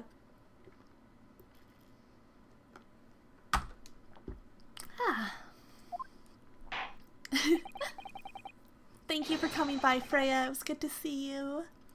A marvelous toast, Counsel. I will gladly accept this new evidence. The debtor's ledger has been entered into the court record. Oh, yes. 20 guineas. The victim owed a considerable sum. And the accused made quite certain he had ample recompense. Wondering, did Miles Edgeworth have a different name in the Japanese version? I think he did in Japanese. I can't remember what his Japanese name was. I've only heard it in the live-action movie. Oh, and I guess I also watched the anime. But I can't remember what they called him in Japanese. Well, it would seem I've had the wool pulled over my eyes. Regrettably, madam, that is the modus operandi of the accused. And it's such a pretty little park too. What a scoundrel! Yeah, the anime wasn't incredible, but you know, it was cute. It was a fun way to like re-experience the first game. Reiji Mitsurugi, thank you! Thank you so much. I feel like the meaning of Mitsurugi is like just on the tip of my toe. My tongue. I'm trying to remember what that might mean. It sounds very familiar. Still. God, I love Edgeworth too. Tip of my tongue. Tip of my tongue. God. No, I'm not thinking about grass sucking near my toes. No. Oh no, I haven't read Solo Leveling. I'm sorry. I've heard of it, but I have not read it. No toes. No toes. No, please. No, toes. No, we're not. Freya's not here. We can't talk about toes without Freya, okay? So let's move on. Maybe it's all for the best. We're not talking about toes. I don't stand for nonsense.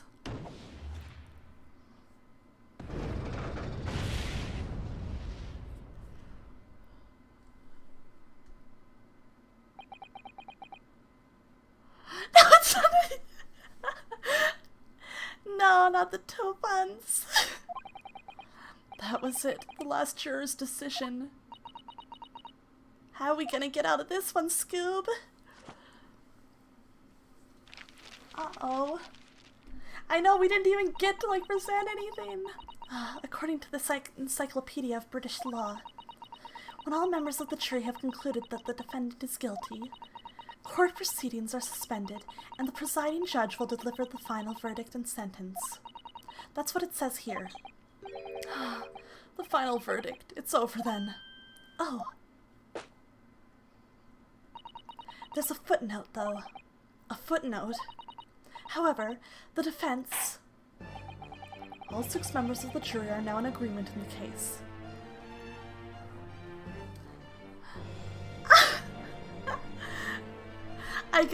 I think Estinian's vampire adjacent. He has the vibes. God.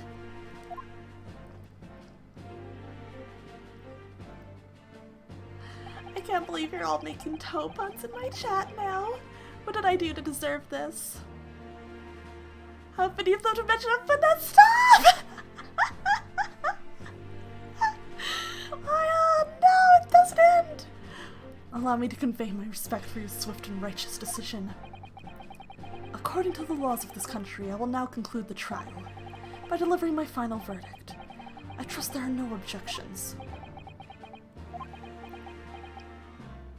He's losing it, Scoob. Miss Susato, just tell me one thing. Oh, yes? You were in the middle of saying something before. The footnote in your Encyclopedia of British Law. However, the defense... What did it say next? Oh yes, of course. One moment. When all members of the jury have concluded that the defendant is guilty, court proceedings are suspended and the presiding judge will deliver the final verdict and sentence. Stop, travesty, no! Then the footnote says, however, the defense has the right to demand a summation examination of the jurors at this point.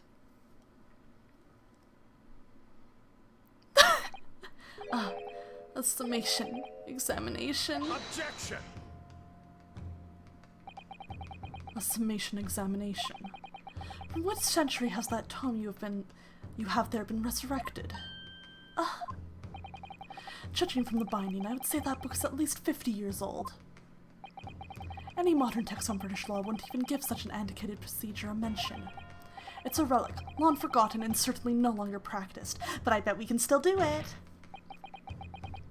So you're out of luck. Oh. Oh, I like that he has to, like, pull his armband back up. What even is it, Miss Susato? This so-called summation examination. Oh, one moment, and I'll read about it. You would demand the right to a procedure before you even understand what it entails. Typical Nipponese. All right, Mr. Naruhodo, I think I understand. It seems that under this procedure, we would be able to appeal to the members of the jury. To do what, exactly? Appeal to them to change their leaning and reverse their decisions, and it says here that, if successful, the proceedings of the trial must be resumed. Make them reverse their decisions. Yes, in times gone by, barristers would use a summation examination to attempt to influence the jury's decision. But that procedure became something of a formality with no practical benefit, really, so it rather fell out of use. I wonder why. Because it was devoid of purpose. Changing just one member of the jury's mind would be hard enough, let alone several. No self-respecting defense barrister would even assert his right to try in this day and age. I'm excited to see this mechanic. Still, I don't see any mention of the procedure actually being formally revoked. What are you suggesting? That we can still do it. I'm suggesting that although it may be antiquated and largely forgotten, it isn't yet extinct.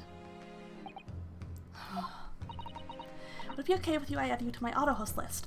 Oh, of course! I'm definitely fine with that! Thank you, Travesty! I actually really appreciate that. That's very kind of you. Please do feel free to. Thank you so much! Yeah, never give up! Never surrender! What do you think, Mr. Naruhodo?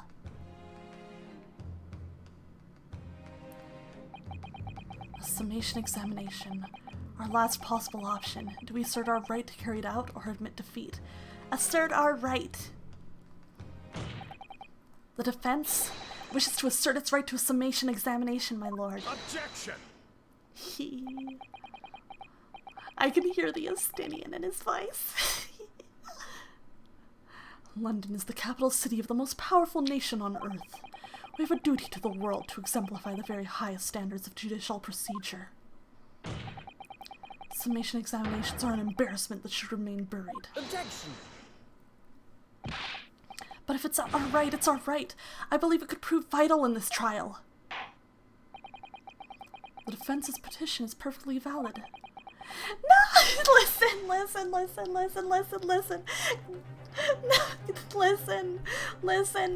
listen! No.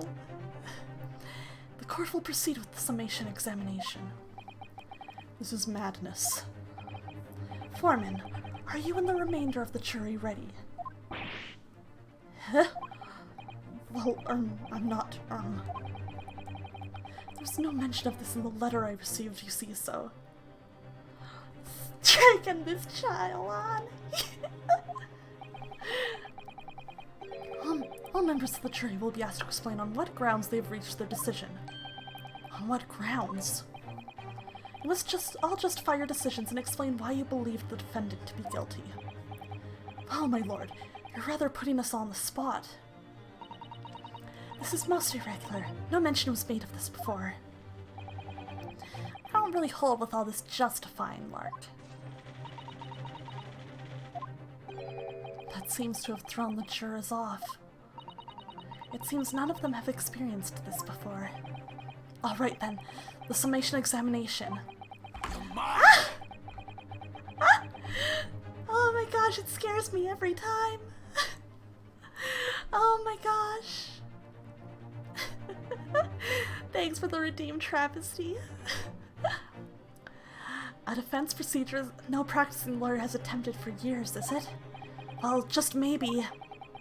It might be the opportunity we've been looking for to turn this trial around. So be it then. Ladies and gentlemen of the jury, the court hereby calls upon you to state the grounds on which you find the defendant, Magnus McGilded, guilty of this most serious crime.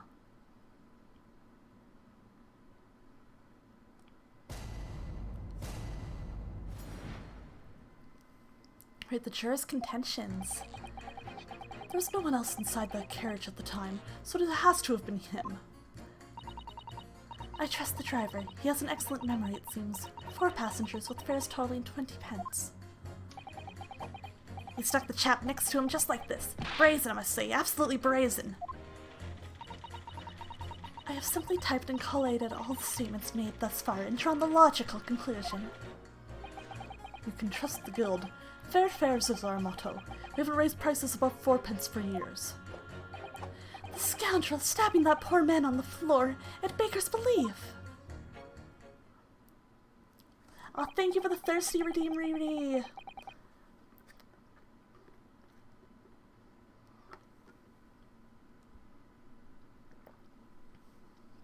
Alright, let's keep going. I'm starting to wish I hadn't pushed for this now. Some of the jurors don't seem to have wonderfully formed arguments, though, do they?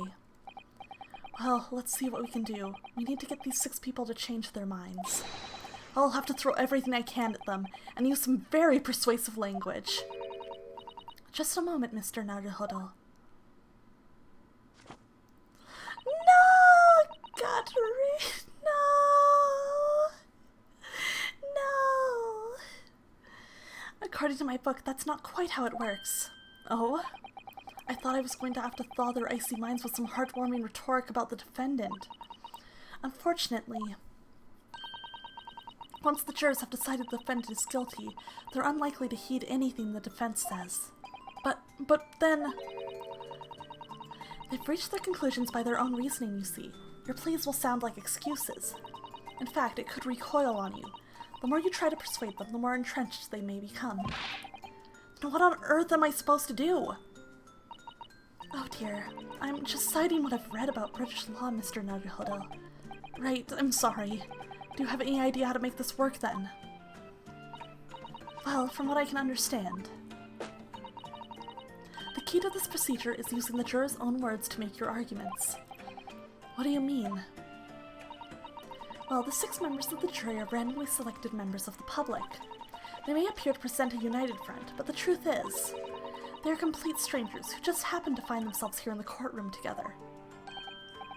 And that's the way to break them down, you mean? Yes, exactly. We must listen very carefully to what each member of the jury says, and see if we can identify any contradictory statements. If we can, we then contrast the statements and pit the corresponding jurors against each other. All this is interesting. This sounds fun. I see. So it's contradictions in what 2 or more jurors say that we're looking for. In a way, then, this is similar to a regular cross-examination. Oh, yes, I suppose you're right. Find contradictions in their statements and pit the jurors against one another to break them down. All right, I might be able to pull this off. No, that's not right. I have to pull this off. Can we start the proceedings, counsel? Make them work against each other. Say that one juror insulted the other juror's mother and watch them crumble. Could you imagine doing that in an actual courtroom? Oh my god. I would ask you to take the stand for this. I'm expecting a clear and concise rebuttal. Yes, my lord. Oh, we're in the courtroom. Jury examination. Interesting. Alright, the defenses of rebuttal. Okay. Hold it! Certainly, the testimonies we've heard suggest the victim and Mr. McGilded were alone inside the carriage. Precisely my point. But, could there be some other explanation? Something we haven't considered yet? Such as? Well, perhaps that's something we can, all work out together now? Now listen here. Maybe you don't know how things work around here because you're from foreign climes. But we're here to form our opinions as individuals, and I have. Ugh. Oh dear, he doesn't appear to be in the mood to consider an alternative point of view, does he? No, I'm going to have to pit the jurors against one another, like Susato-san said. Finding contradictions in these 6 people's assertions is the only way I'm going to succeed. Let's see.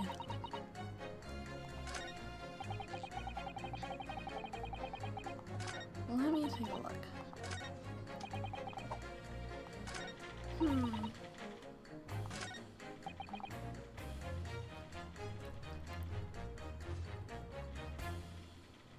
Wait a second. These contradict. Yeah, let's pit these against each other. 4 passengers at 4 pence would be 16 pence, not 20 pence. Objection! Those two statements clearly contradict each other. Yeah, we did math! They do. Explain yourself, counsel. Me? Oh dear, what have I said? I swear on Silver Blaze's mane and name, I haven't the first idea what you're talking about. Look at him walking. Yo, he's walking! Yo, we are moving around the courtroom. We're doing animations. What? This is so fresh. This is so fancy. Oh my god! Yo! Damn it, no, he's not! Kukishi! According to the group's testimony we've heard so far, there were 4 passengers on the omnibus in the night in question. And according to the coachman, Mr. Beppo, he took 20 pence in fares. Quite right, I have those precise details typed neatly here in front of me. Yo, he's walking. Hey, I'm walking here. And juror number 5 also told us the following. The fare for the omnibus is always 4 pence. That it is a fair and convenient single price, just the way London's carriages should be operated. But that doesn't add up at all. In fact, that leaves a glaring discrepancy in the facts. Why, man? Why? Poor Inosuke. Maybe he'll grow an ass one day. I believe in him. You know? 4 passengers paying 4 pence each. If you do the multiplication, it would be 16 pence. Exactly. As I said, it doesn't add up. The figures are different. By 4 pence, in fact. Or precisely 1 person's fare. He looked so smug there. 1 person's fare. Yes, in other words, on the omnibus that night. It's distinctly possible. There's another passenger we've heard nothing about. Good gracious! Ooh, I wonder if we can prove this. This can't be right. The coachman of the guild are good, honest men. One and all, trustworthiness is our watchword. The figures your coachman claims most certainly do not add up. Your watchword, good sir, is a fallacy. I beg your pardon? Mr. Guildmaster, I think you ought to consider that if this trial were to end now, the news will surely spread all over London.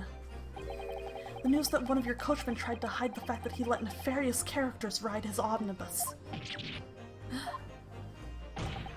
Alright then, how do I make it so this miserable trial doesn't end,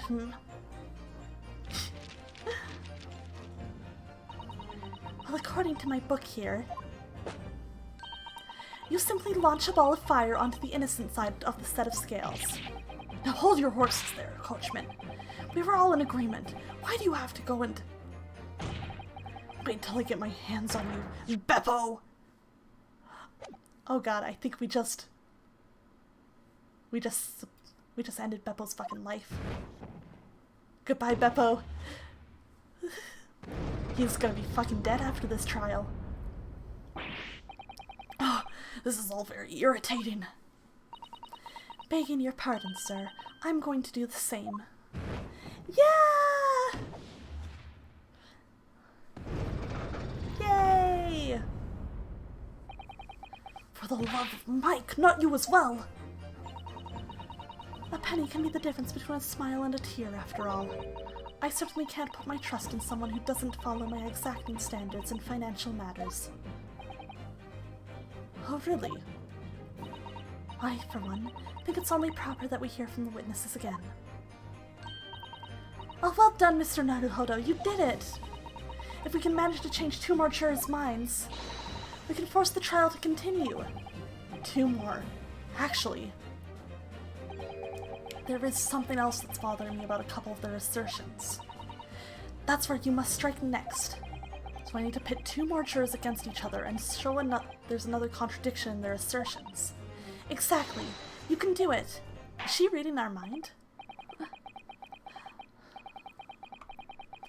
Well, the scales of justice have shifted, but they still weigh heavy on the side of guilt.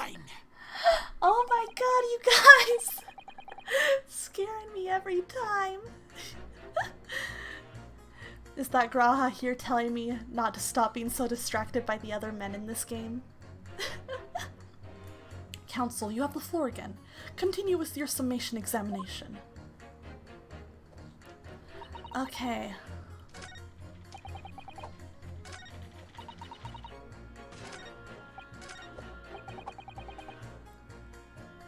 Let's see.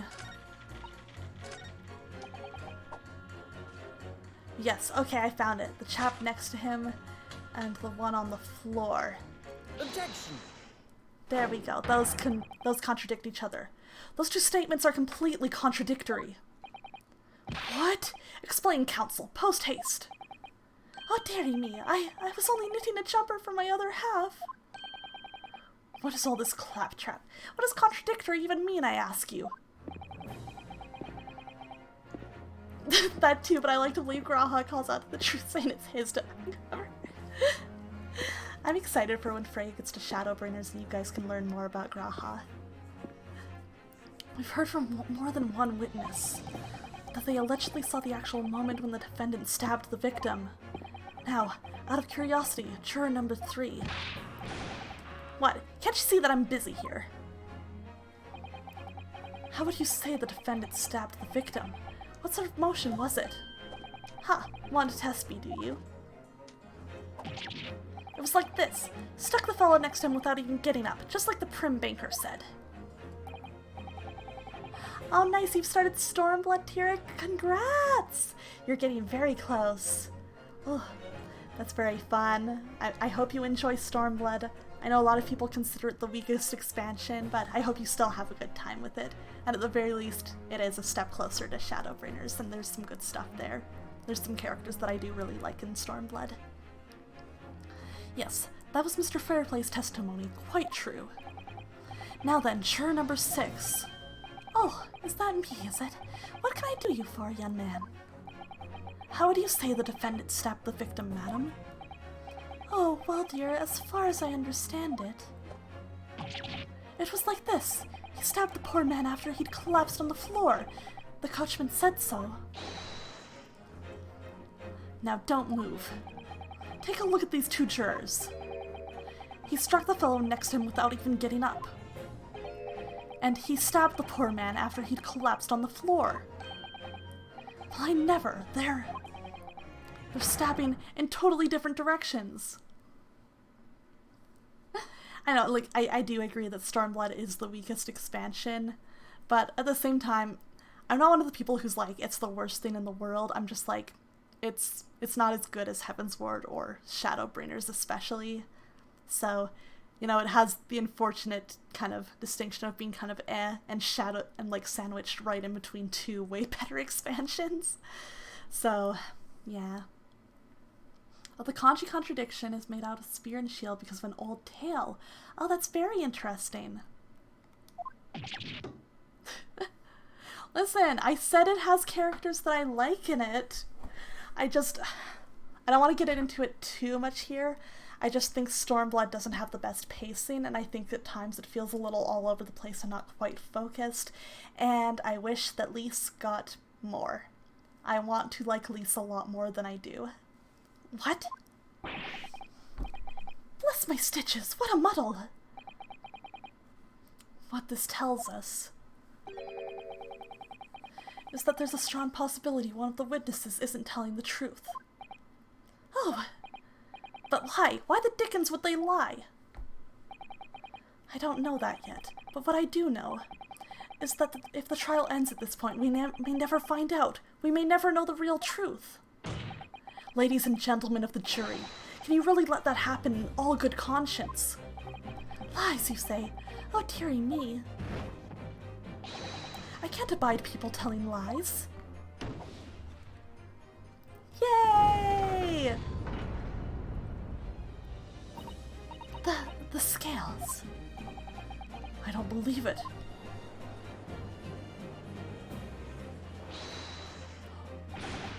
Wait!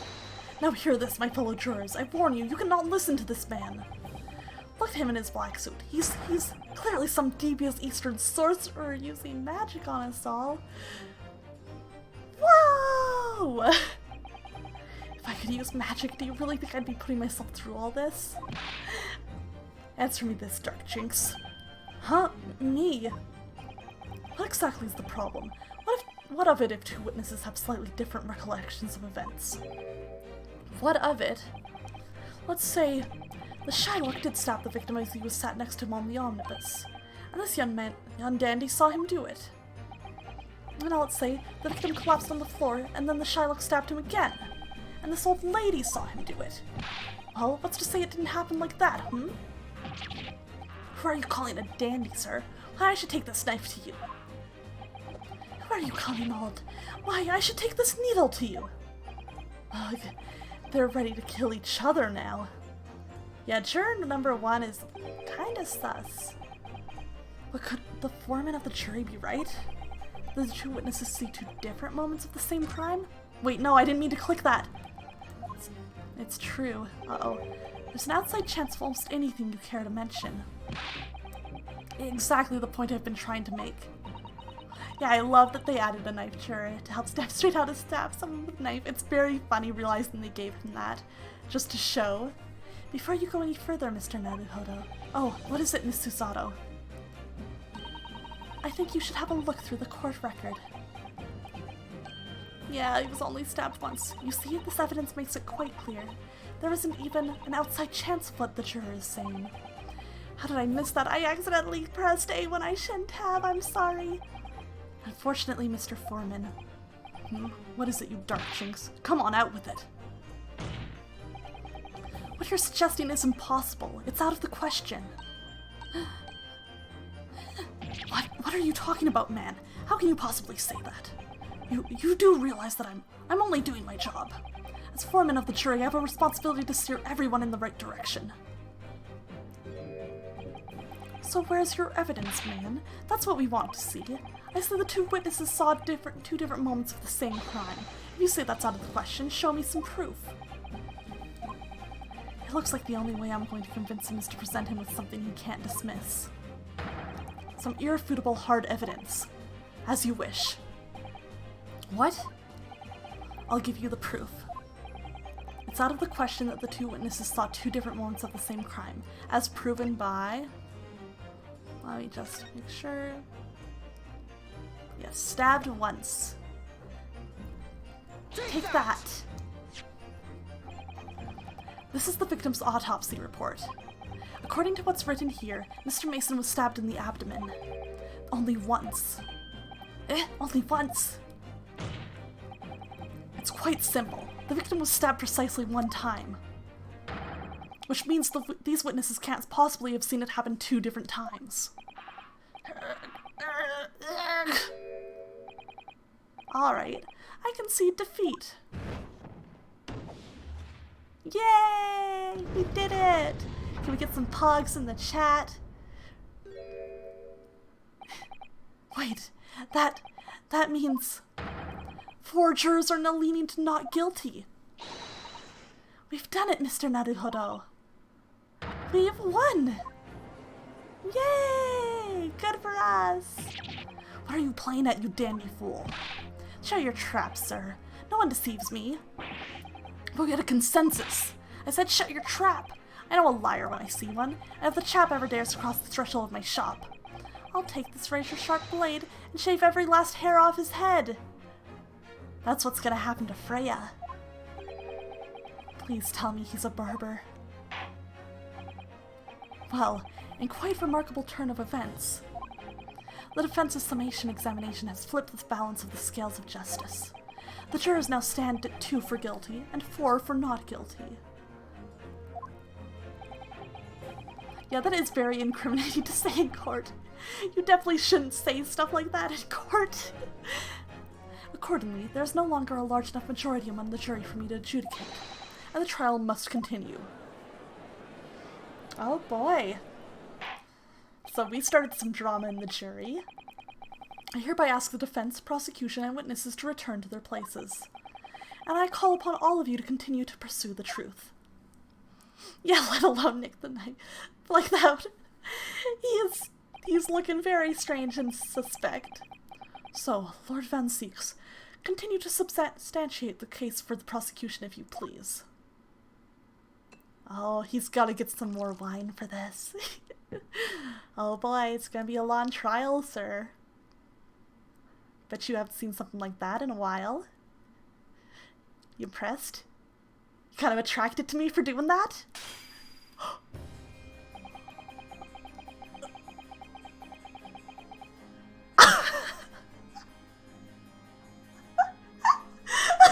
The timing on that. Having savored the rich aroma of the curdling contents of this hallowed chalice, it may seem crass to crush it to dust. Pray forgive the discourtesy. I wasn't expecting him to do that. I didn't think he'd do that. I thought that was his special chalice. I thought maybe it was important to him. I didn't think that would happen. Lord Van Zeeks. Is it cold in here, or is it just me? As your antiquated tome no doubt says, the prosecution may not speak during a summation examination. So I honor the deathly silence and listen to the charade. It was his special chalice, that's how angry he is. Oh no! He's got a firm grip. Oh no! It seems I overestimated the intelligence of the jury. Well, no matter. There's nothing so hard to prove as self-evident truth, it would seem. What is this Dracula-looking ass doing in a courtroom? That's an ace attorney prosecutor for ya.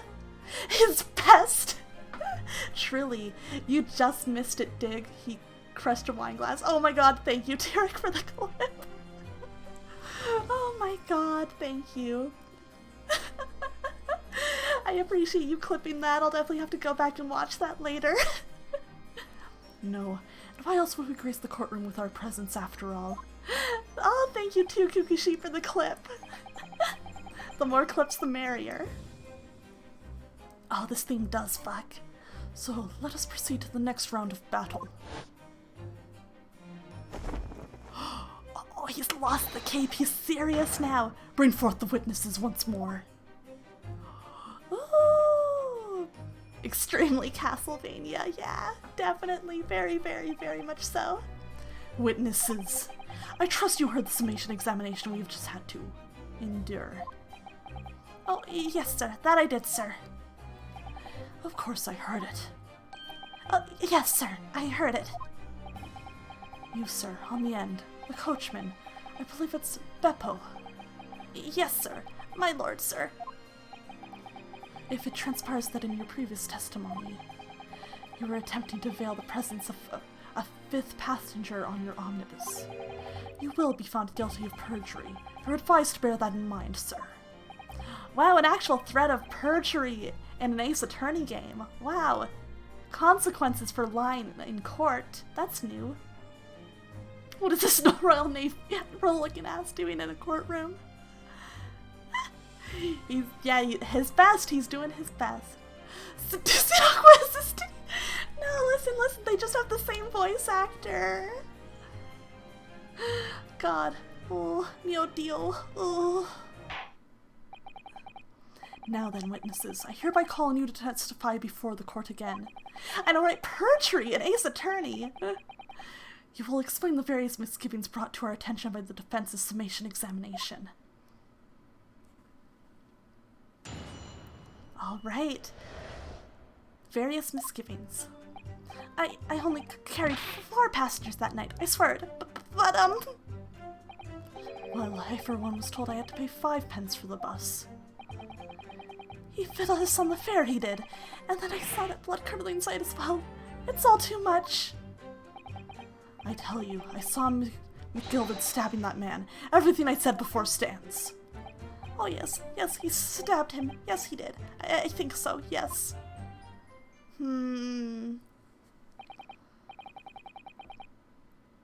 Counsel, make sense of this for me, please.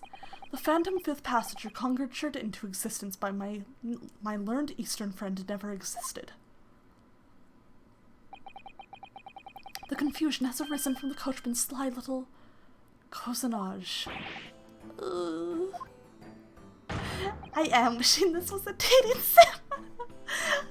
Listen, I play the hell out of an Ace Attorney dating sim. Beppo, explain yourself. I'm terribly sorry, Guildmaster. The guild's fare is 4 pence across the board. You know that. Am I to understand that you've been overcharging our passengers by a penny a fare? No! Cosmo's gotta live in the dating sim, please. I want him to. It's so cold, and the last run of the day is always half empty. You have been dishonest, coachman. I'm sorry. I can't believe y'all want my husband to be dead. What the heck? You're a disgrace, Beppo. A disgrace. Your selfish actions have brought dishonor on the entire guild. If I may, sir, I had to pay 10 pence on the bus just last week. What? 4 passengers at 5 pence each is, yes, 20 pence. I've done the arithmetic 10 times already, but I just can't make the result come out differently. I was doing that in my head too. I was like, no, there has to be the way. No, that figures. Well, it would appear that one of the aforementioned misgivings has already been explained. So, counsel for the defense, your cross-examination, if you please. I've already had the pleasure of a protracted summation examination today. I see you intend to continue the parlor games. Doki Doki with Shams is funny. That'd be so scary. Absolutely. Just Shams. Okay, let's check this out. What can we find here? Hold it! Only 4 passengers that night. So there were only 4 passengers on your carriage, but you didn't charge them the standard 4 pence fare. Is that right? It's impossible to make the last run of the day pay. I was so cold, it was all I could do to stop myself passing out. I'm getting chilblains just listening to you. It was terrible, so I wanted to give myself a pat on the back for even keeping the bus running. Doesn't a dedicated coachman deserve an extra penny per passenger? You're digging a deeper hole for yourself here. If only there had been a 5th passenger on the omnibus that night, then we would have had another suspect. Hold it! Does that mean everyone on board that night paid 5 pence instead of 4?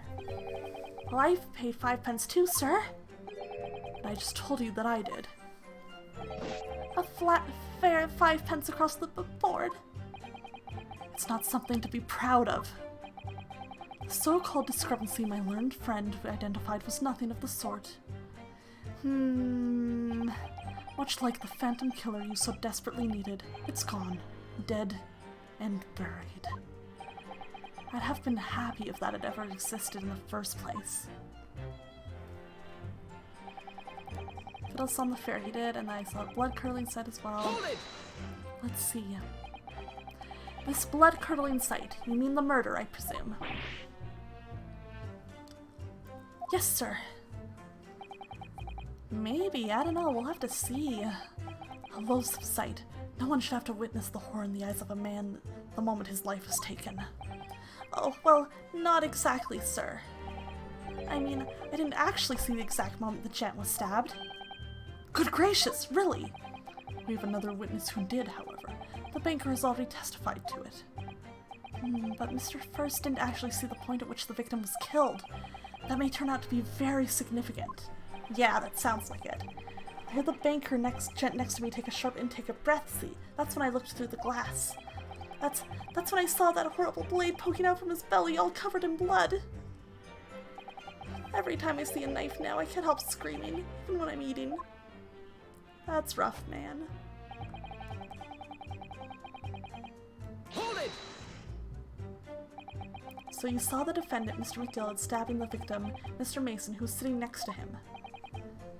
That's what I said, isn't it? It was bothering me before this was. For just a brief moment, he hesitated before answering the question. Anyway, there was only the two of them inside the carriage, wasn't there?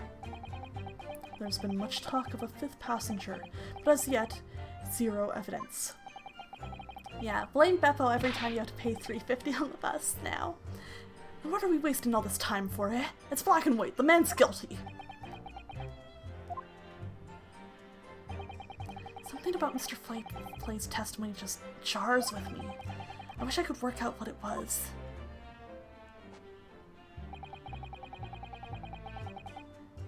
Let's see. You think so? Yeah, the multiple witnesses thing works best when the witnesses are not aligned in their goals. The coachman actively stealing from the others makes them all testifying together work really well. Yeah, it adds a really interesting dynamic and it makes it feel like, okay, we can work with this, we can dig something out of this, you know? Whoops. Earlier, you testified that you saw the moment when the defendant allegedly stabbed the victim, didn't you? Oh yes, yes, that's right. You said that the victim was on the floor and described the assailant holding the knife in an ice pick grip. I suppose I might have, you know, yes, put the cart before the horse, maybe. What's this? Oh, it's literally something's just wrong with my, like, plugin that shows the chat, and it's doing that to all the apostrophes tonight. I don't know why. I don't think it was doing that during my Amana stream, but now it is. I'm really confused what the heck's going on. I'm assuming it's something with the, like, with the chat's fault. I'm gonna have to look into that after stream. Well, I'm quite sure about most of it. I was driving the horses when I heard a scream from the seats of the roof deck. Oh, I expect that was me, sir. Then when I turned around, yes, I saw it through the skylight. I know, I love when stuff just randomly breaks for no reason. The gentleman was on the floor and the knife was sticking up out of his midriff. That's right, yes, and the fellow holding the handle was the famous man, yes. So in short, you didn't see the moment when the victim was actually stabbed at all? I really thought that I did, but when I go over it again in my head, no, I suppose I didn't actually see the precise moment of the stabbing, did I? Oh. Excuse me. Excuse me. Do you have something to say about that, Mr. Fairplay? Now you listen to me. I know what you're thinking. He didn't really see the exact moment the fellow was stabbed. What are the chances of that? Eh? Are you asking me or telling me? Yeah, excuse me. I love how polite Rinosuke is. It's very, like, endearing to me. He's such a well, like, defined character with that. I like it a lot. He's getting flustered. I might be able to extract some new information from him if I answer him cleverly. Could he have just happened to see the exact moment that the crime was committed? No chance. Whoops. I need to remember not to slam A when I finish reading a line. Well, it is a little hard to believe, certainly. Unless you spend your time peeping through a skylight on top of an omnibus, that is. Peeping? I'm a respectable city banker, I'll have you know. And I know what I saw. I remember it as clear as a Ballard day. It was a grim scene. I don't mind telling you. Thank you, Mr. Fairplay. Oh, excuse me if I was getting a little hot under the collar there, my lord. I would ask you to supplement your testimony with a clear statement about what exactly you saw. Oh, I can do that all right. I'll tell you just how grim it was. Alright. Actually, guys... Oh... I'm so sorry I cannot read Spanish. I have no time what that says, but welcome to the chat room. Maybe I'll quickly Google Translate.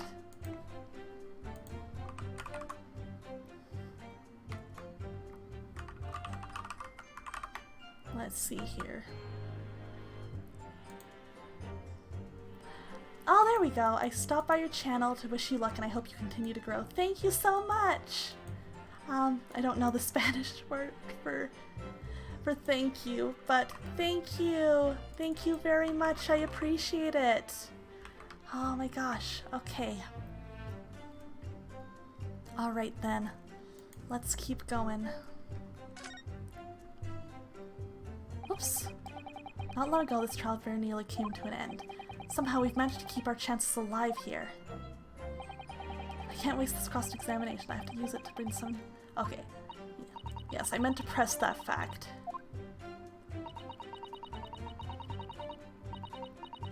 Oh, gracias! Yes, gracias. Thank you.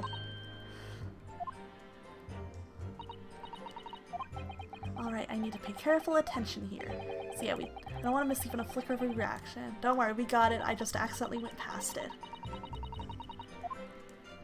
Yes, yes, I know, I know. Okay. Let's get back. Hold it! So you saw the defendant, Mr. McGilded, stabbing the victim, Mr. Mason, who was sitting next to him. That's what I said, isn't it? It was bothering me before, this was. For just a brief moment, he hesitated. Anyway, there's only two of them inside the carriage. Okay, I don't know.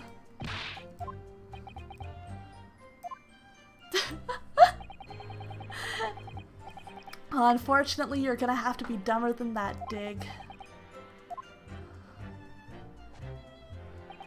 I think I did a little bit too fast.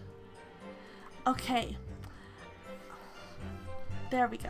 Those blood-soaked hands, but he was wearing gloves, you silly! You mean those blood-soaked gloves? Come on! Silly, silly, silly Billy Goat. Blood-soaked hands. Well, I admit that soaked might be laying it on a bit thick, but anyway, there was definitely blood all over them. Both of them were covered in it. Well, I'm very sorry to disagree, Mr. Fairplay, but that's more than a little peculiar. What? Here are the gloves worn by the defendant, Mr. McGilded, on the night in question. Oh, yes, right. And there certainly does appear to be a sizable dark-colored stain there. But, as I'm sure you can clearly see,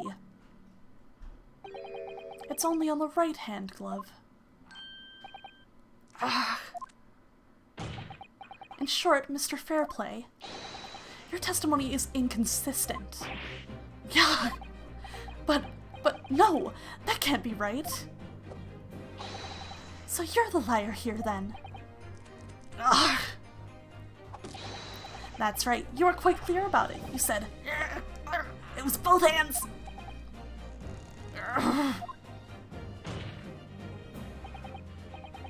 Mr. Fairplay, if your last statement was a lie, it calls your entire testimony into question. You say you saw the moment when the victim was stabbed, but is that really the truth?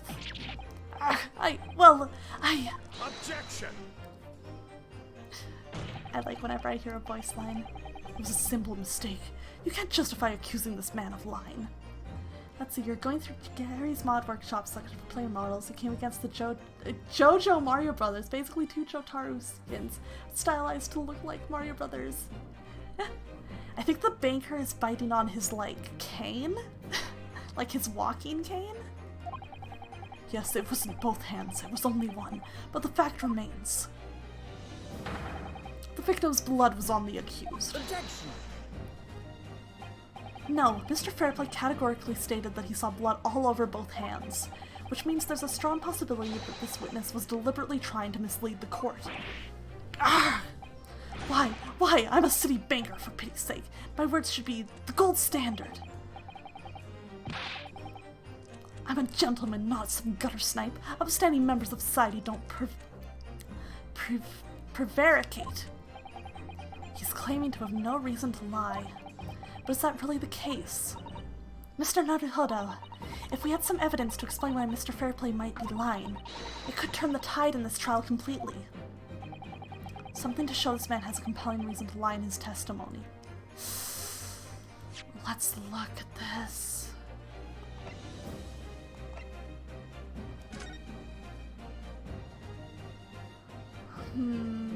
Oh wait, he's in debt. Yes, this would give the banker motive to be involved and to lie. Yes. Oh wait, no, Did I click the wrong one? The fence has nothing. No, did I click the wrong one? Ah, I need to look at what I'm actually doing. I'm dummy. Mr. Naruhodo, did you see that? Yes. He let out an audible sigh of relief. I'm sorry, I'm stupid. Does that mean there is some evidence that would show why he might lie? I think perhaps we should consult the court record. I like how I'm smart because I look at the court record, I think about what we know, and I put 2 and 2 together, and then I do something like that. Yes, let's look at everything. My lord. Yes, counsel? The defense is ready to present evidence. Evidence that will clearly demonstrate why Mr. Fairplay had a reason to lie in his testimony. I'm afraid, counsel, that before I can allow that to happen, I shall have to penalize you forever. No, shut up! I suppose that's fair play. Big brain and smooth brain play simultaneously. It's true. They're both working together here. Even when I'm trying to be smart, I'm dumb. Very well.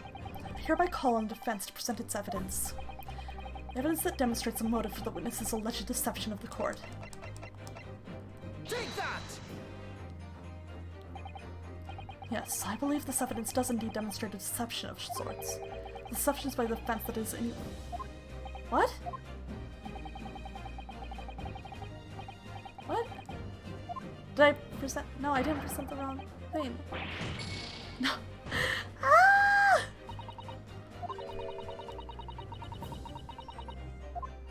Okay, let me look again. Do I need to present—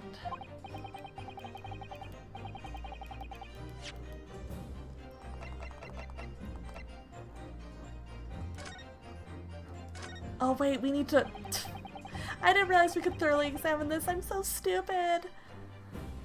Okay, oh dear. Do you really think we ought to look inside? I have not. I'm stupid. I was jumping too many hoops without having— I bet there's something about the banker in here. Brain is finally braining. Well, it's not as though we know any of London's gentry personally, isn't it? Apart from our great detective friend, perhaps. Actually, I wonder. I assure you we will not find Mr. Sholmes' name inside. Well, let's see what we find. Yeah, sometimes it won't let you until you fully examined it. That's good to know. I really should get into the habit of, like, doing this every time I get a new piece of evidence. Gosh, it's crammed full of the gentlemen's names, isn't it? Well, I suppose they're probably not all gentlemen at all, are they? After all, not everyone in this country is well off. Ah, goodness! What is it? Look at this. Do you see the name here? Bruce Fairplay. Should that mean something to me? It does sound strangely familiar, actually. Bruce Fairplay, the witness testifying at this very moment. Oh, yes, of course, the banker. Why is his name in here? Ah, he borrowed 20 guineas, did he? And look, the repayment date is fast approaching. It's possible that this is just a coincidence, of course, but this could be very useful information. Alright. There we go. I think that's probably what we needed. Okay. That makes sense, though. We wouldn't have known that Bruce's name was in there until we'd examined it. This is a list of the debtors who owe money to Mr. McGilded. Yes, a list of innocent victims crippled by the accused extortion. The point is, among the names of the debtors is your name, Mr. Bruce Fairplay. What? Mr. Fairplay, are you currently indebted financially to the accused? No, well, it's barely worthy of being called a debt. According to this ledger, you owe 20 guineas, not an inconsiderable sum of money, wouldn't you say? Well, what of it? Let's suppose Mr. McGilded were to be found guilty of murder. What would become of your debt in that case? These documents state that the loan agreement is forged between 2 individual parties. Therefore, for the creditor, the defendant here, to be sentenced to a capital punishment, all outstanding debts which were owed to him would be annulled. They would cease to exist. Cease to exist? Mr. Fairplay, Is it not the case that you claimed in your testimony to have seen something you never in fact saw, in a devious attempt to annul your debt of 20 guineas to the defendant? Gah!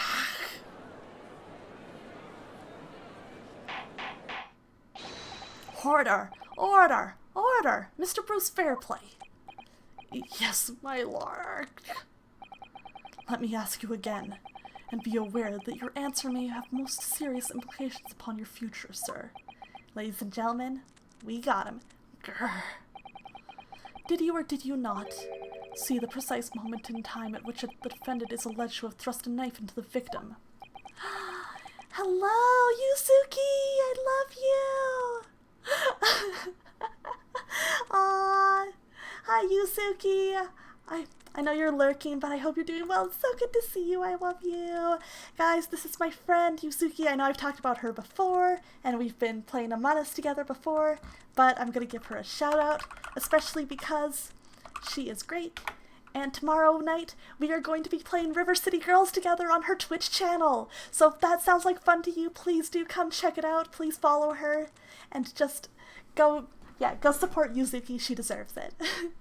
And tomorrow's stream will be a lot of fun. We played last week and it was so much fun, and I'm really excited to play more again with her.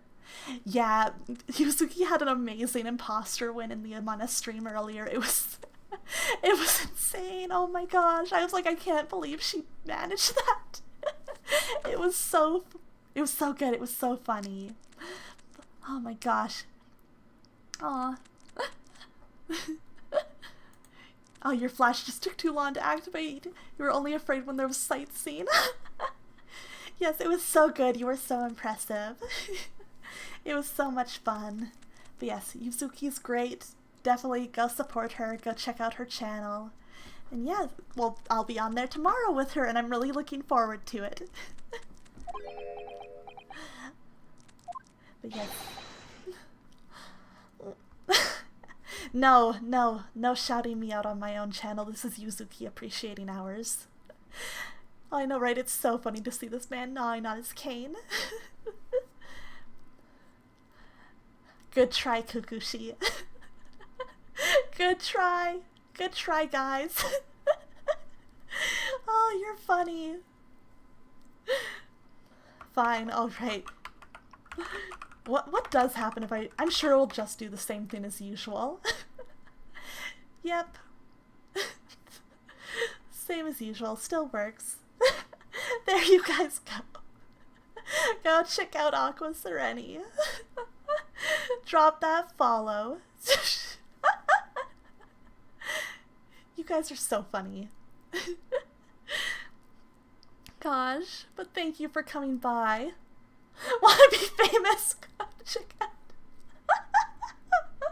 They were last seen playing the Great Ace Attorney. You guys. You're too sweet to me, thank you. You just got here from Aqua Sereni's channel. You guys are gonna make me laugh too hard. I can't deal with this. Oh my gosh. Oh, you guys are too funny. You guys are way too funny. I can't handle you. Mermaid raid. Mermaid raids myself. Gosh. Buy subs, price and follows. You guys. What? I have such a wonderful marketing team here. Thank you all. You guys are so funny. No, not that again. No. Tony feels for Hello Fresh. No. Stop it. I can't handle that right now. I need to calm down. Oh my god. Stop it. Oh my gosh. Oh. It was great to see you here, Yuzuki. I love you. Have a great night. And I thank you for dropping by even just to lurk. I'm so happy to see you. Yay. Alright, I'm gonna force myself. Wig redeem. Fine dig. Alright, here we go. There it is. There it is. Yes, have a good lurk. Have fun.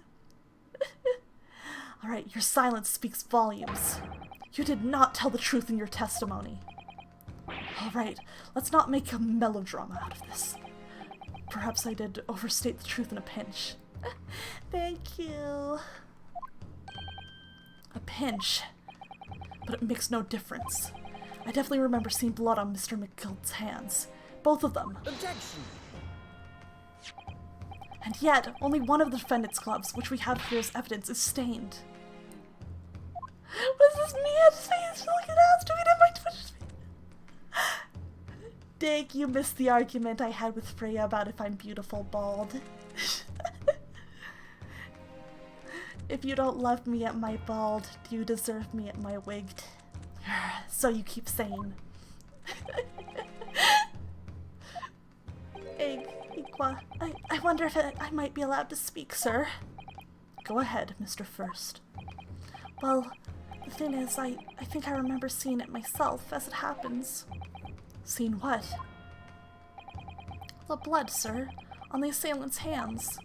I think, yes. I'm almost sure that it was on both of his hands, not just one. What? What? Well, let's see. I think a lot of people did. Freya said I'm beautiful bald. So. It would appear that we're going to need further testimony from all you witnesses. Yeah, I've noticed the chat. Oh no, the chat on stream has stopped. Let me... Oh, well now it's back. Now it's good. Okay, weird. As soon as I tried to open its settings. With that and the apostrophe thing, I wonder if something weird's going on with the chat. I'm gonna have to look into either if there's a way to fix that or if I need some kind of replacement.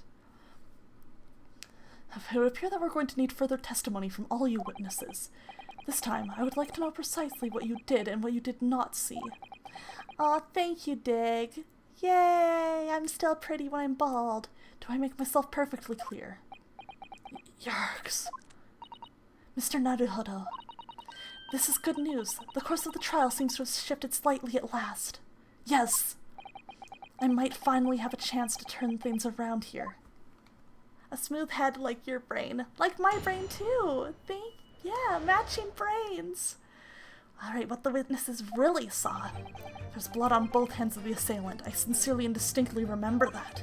However, I suppose you might say that I didn't see the exact moment the stabbing transpired, if that matters. I remember seeing the knife, and I remember seeing both of the attacker's hands with blood on them.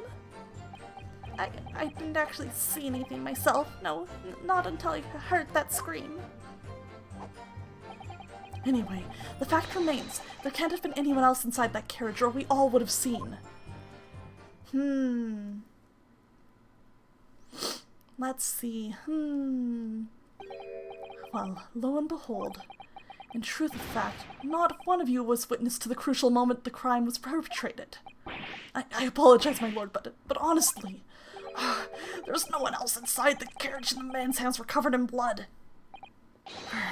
That much incriminating evidence is tantamount to saying we saw the man do it. That's really not what testimony is about. Let us examine the interior of the omnibus once more. The victim's fresh blood is clearly visible on the seat, corroborating the witnesses' accounts. In other words, there's no substantial nor significant change in the facts of the case. Very well. Your cross-examination, please, counsel. Yes, my lord. Alright, let's do it. Let's do it. Okay. That's strange, though, that they remember blood on both hands when the gloves only say one. The evidence tells us otherwise. We have the gloves the defendant was wearing on the night in question in the court record. I'm well aware of that, sir, but nevertheless, I know what I saw and I stand by it. The man had blood on both his hands. He's defiant, even in the face of hard evidence. He's steadfastly refusing to admit that he might be mistaken about what he saw, but why? Your reasoning is dire. 1 hand or 2, the salient point remains unchanged. Minutes after the grim crime, the victim's blood dripped guiltily from the accused fingers. Oh, wait, enough time's passed, I can go back to having hair.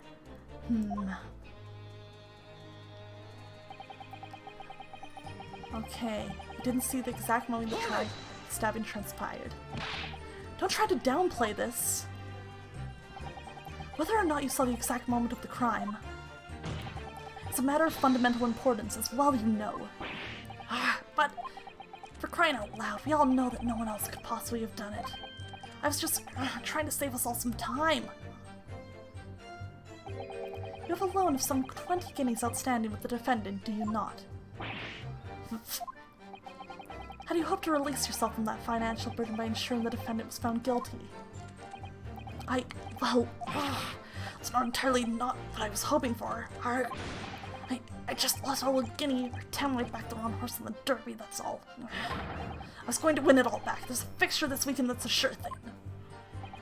A little guinea or 10? Banker, no one bats an eye if I borrow a little spending money for the weekend. I know, right? His poor teeth. That's gotta be doing something awful to them. I think you may have revealed rather more about your character than you bargained for, sir. This witness's scruples are not on trial here. Proceed to the next witness. Is that really how it's supposed to work? Okay. Hold it! You definitely saw that too? Blood on both hands? Yes, sir. I mean, I know what you're going to say. Only one of Mr. McGillicuddy's gloves had any sign of blood on it.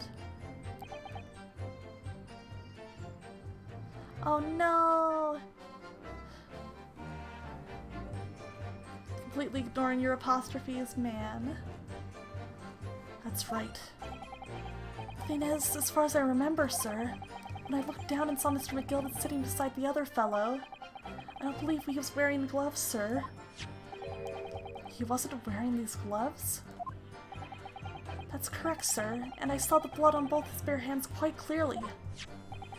It's true that the dark color stain on the dark leather gloves wouldn't have been easy to see. Wait, no, I swear Freya said that I am. Oh! Let me see.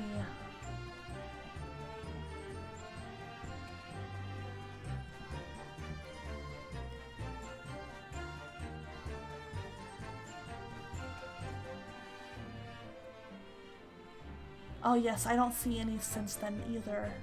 Strange. Oh no. Another dig alt. That would be so many digs. I should point out that the police officer who apprehended the accused on the night in question reported that there was no trace of blood on Mr. McGillicuddy's gloved hands. There wasn't blood on his hands? This is puzzling indeed. This must be significant somehow, I'm sure of it.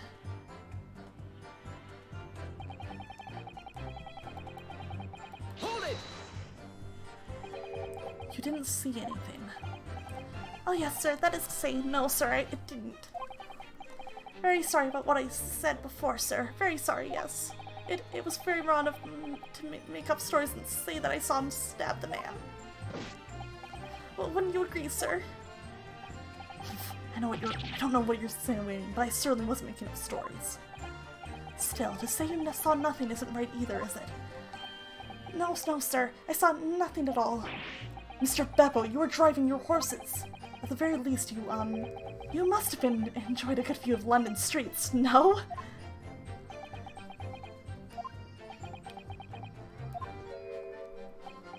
Oh, please, you didn't even see that?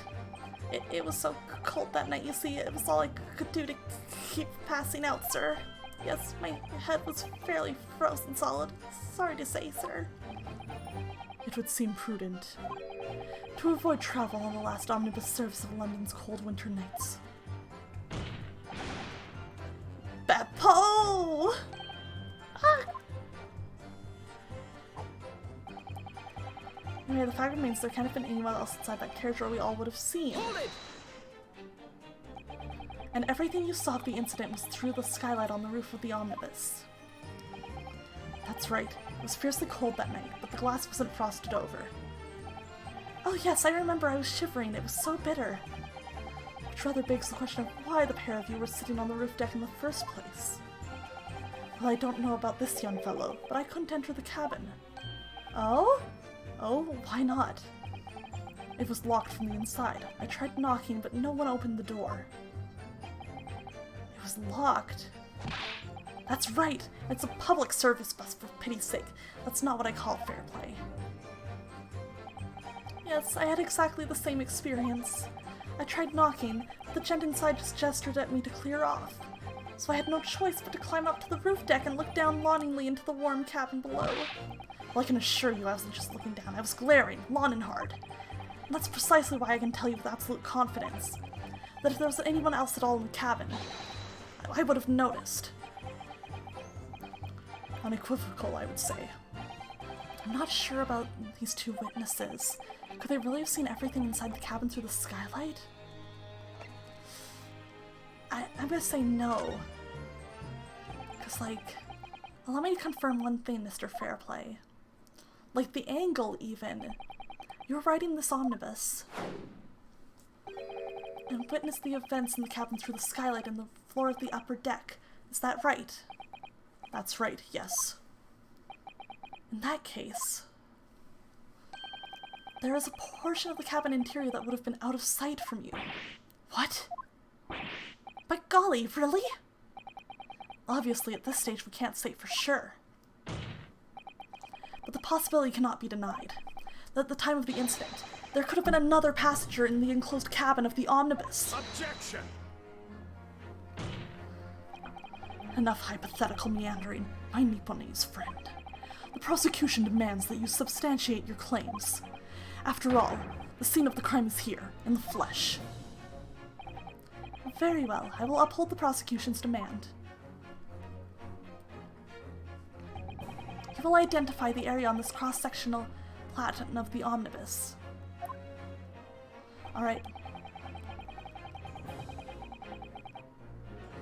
So, we are going to say this after a quick break. I just need to refill my drink.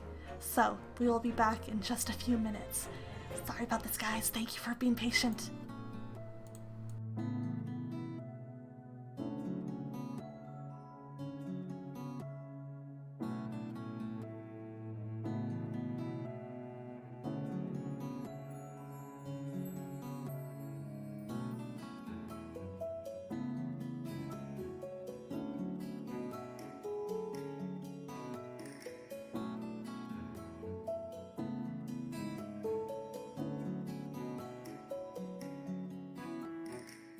Staring at death, I take a breath.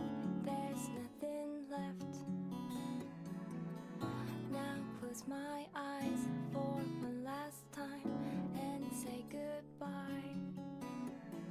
Lying naked while the snow falls all around me. Drifting closer to the edge, but she won't have me.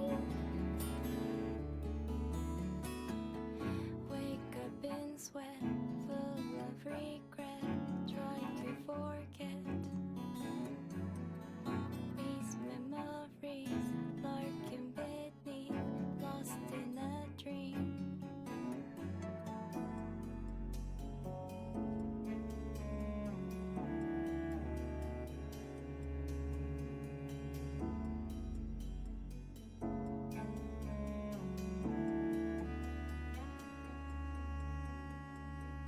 Unchosen path, a broken past, forspoken wrath.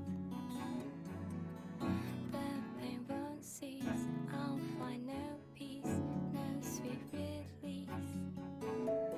Fragile creatures, we are taught to be the reaper. Ever running, we are dead before we meet her. These voices telling me let it go.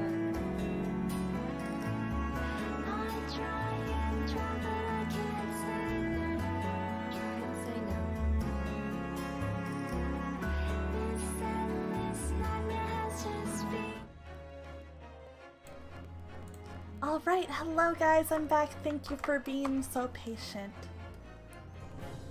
Okay. Oh, thank you for the thirsty. I'll take another sip of my drink. Just a little one, because I chugged a whole bunch of it before coming back on. Okay. So it looked like they could see... It's probably this seat, right? So you're sitting here, looking through here, you'd be like viewing it at an angle kind of like this. So let's try this spot. Take that! Both rows of seat on the roof face in the direction of travel. Whereas the seats in the enclosed cabin face each other. I appreciate it, you guys. Very nice view. Which means the visible part of the cabin, which passengers on the roof deck can see through the skylight, is as I've drawn here. Yeah! Oh. That's right, my lord. As you can see, the seat opposite the one on which the victim and his attacker were sitting is obscured from view. In other words, if someone had been sitting on that seat, it's quite possible that these witnesses would have been completely unaware of it. Objection! It's quite possible some phantom was sitting there. You Nipponese have a forbidding habit of obscuring the truth with ambiguity. I concur with the prosecution's rejoinder. In a British court of law, evidence is paramount. I cannot entertain this conjecture, counsel. That is, unless you're able to put a name to this mysterious passenger to whom you allude. Can you, Mr. Naruhodo? Can I? I honestly don't know. Who could it have been? Who could have been in the other seat, which was out of sight from the witnesses on the roof deck?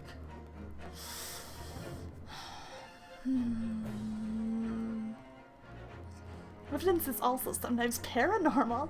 True, in Phoenix, right? It sometimes is.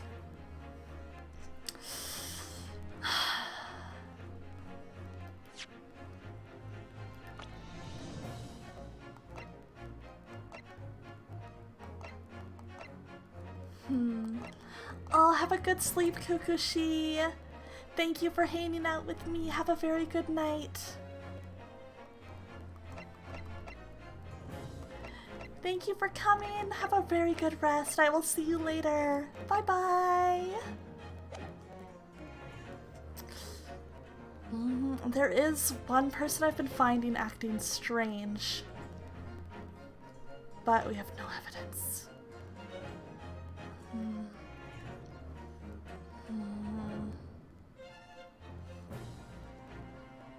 What do you think, chat? Should I go for it and hope that the game gives me the option? I guess they said, like, we can't follow this. We can't follow this path unless we name a person. Of course it's Freya! Yeah, it's her! Woomy. I feel like we have to, even if we're just, you know, bluffing. This is where the Phoenix Wright bluffs start, I guess. I'll give it a shot. I'm nervous though. I understand, my lord. The defense would like to put forward a name.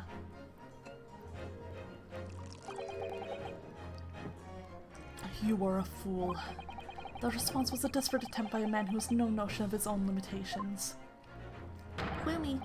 A toast to hard lessons not yet learned. Let us not delay, counsel. The defense is still to name the passenger of the other seat. This could be it. This could be the chance I'm waiting for to turn the trial in my favor. On that night, on the night of the murder, the person occupying the seat in his cabin that was obscured from view was... I don't know!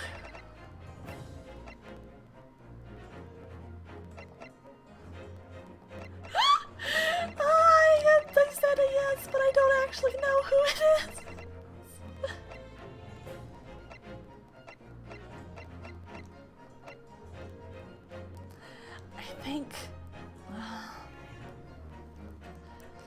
I'm gonna say, was it Magnus there? Because they knew that there was the assailant sitting next to the guy who died. So if we assume our defendant is innocent, we need to put him in the spot that would be, you know, obscured, so he wouldn't be the assailant, right? That makes sense to me. Take that! Okay, the music stopped. I think I'm good. I think I figured it out. The passenger in the enclosed cabin that the witnesses on the roof deck failed to see has to have been Mr. Magnus McGilded.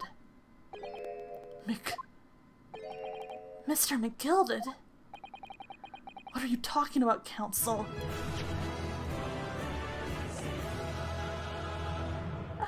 Yay, I did it! Thank you! That's the name of the defendant! Objection! Oh! If I desecrate this chamber by smashing my hallowed chalice, do forgive the discourtesy. You've done it twice now, dude! Lord Von Zeeks. People talk of those tiny island nations of the Far East as having a learning and culture of their own. Is he about to be still racist? But I see they use the terms ill-advisedly. What are you trying to say? Let me explain in terms that even a student of an artless backwater such as yourself might understand. Whoa! The racism! When the bloody scene unfolded, the victim and his assailant were sitting side by side. Multiple witnesses have attested to the fact. It's the very premise on which this case is built. Objection! But that premise may be wrong. What? If the victim really was sitting beside Mr. McGilded, it creates an inconsistency that can't be reconciled in any way. What inconsistency, Counsel? The defendant's gloves, my lord. Both witnesses made the same testimony. They claim that there was blood on both hands of the person sitting next to the victim. Objection! Yet we know the truth to be otherwise. Only one glove bears the gory remains. Objection! Objecting back and forth. The point is, even in the face of this irrefutable evidence, both witnesses have maintained their stance. Yes, their testimony remains unchanged. Exactly. They both adamantly swear that they clearly remember seeing blood on both hands of the assailant. In short, their memory of events is correct, and their testimony reveals the truth. It was somebody else sitting beside the victim that night, a third party we have yet to identify. And the victim's blood was on that passenger's hands, both of them. Objection! And who was this third party? Obviously, the true culprit. Extraordinary. Okay, we're getting closer. Order! Order! Order! What exactly are you postulating? Objection! The defense's postulation is just that, nothing more than conjecture. The witnesses have clearly stated that they saw the accused. Objection! But when elaborating on his testimony, Mr. Fairplay said the two of them were wearing hats and I couldn't exactly make out their faces. Yes. The tops of their heads were obscured by the roof. I could see the rest of them, though. Yes, that's right. Both gents were most certainly hatted.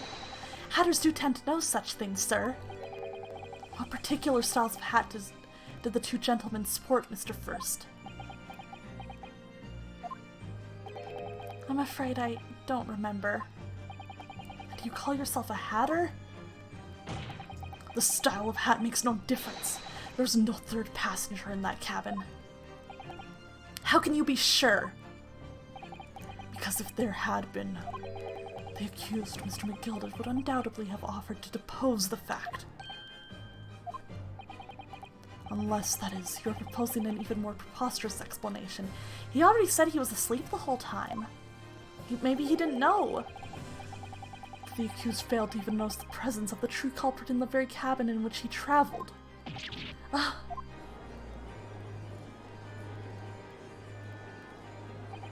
He's right.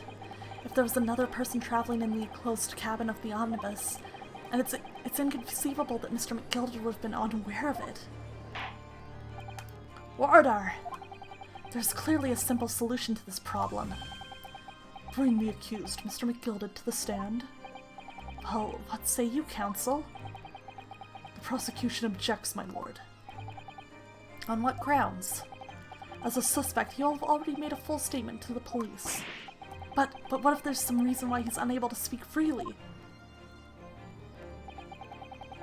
Magnus McGilded is no uneducated ruffian. If it indeed turns out the man has been withholding information, you can be sure it will have been a most deliberate act. Counsel for the defense, what is your opinion? My lord, should we ask Mr. McGilded to testify or not? Let's get his testimony. Yes, we need to hear what he has to say in order to find out the truth. The defense would like to call Mr. McGilded to the stand. In that case, I would like to hear the opinions of the jury. Oh, yes, I need a little time to consider this. If you ask me, I think we should hear what Mr. McGilded has to say. Get the man out of here, I say!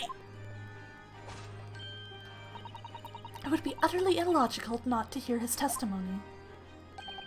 When something needs doing, get it done. That's why I run things at the guild. Hearing what the patron of my favorite little park has to say? Oh yes, that would be lovely. Yes, the jury says the man must be heard. Very well. The court will hear the defendant's testimony. Bailiff, show the defendant to the stand at once.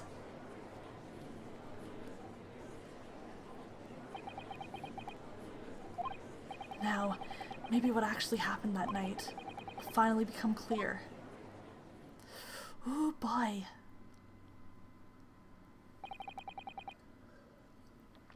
Let proceedings be resumed. Mr. McGilded, have you been listening to the discourse of the day? To be sure I have, my lord. There are now two matters on which the court desires to hear from you. The first is whether or not there was a third party with you in the omnibus cabin, as proposed by the defense. The second is that if such a person was indeed present, why did you conceal that fact from the police? Begad, no. It's not my nature to hide anything at all. Just answer the questions, please. The truth of the matter is, I've been desperate about this all along.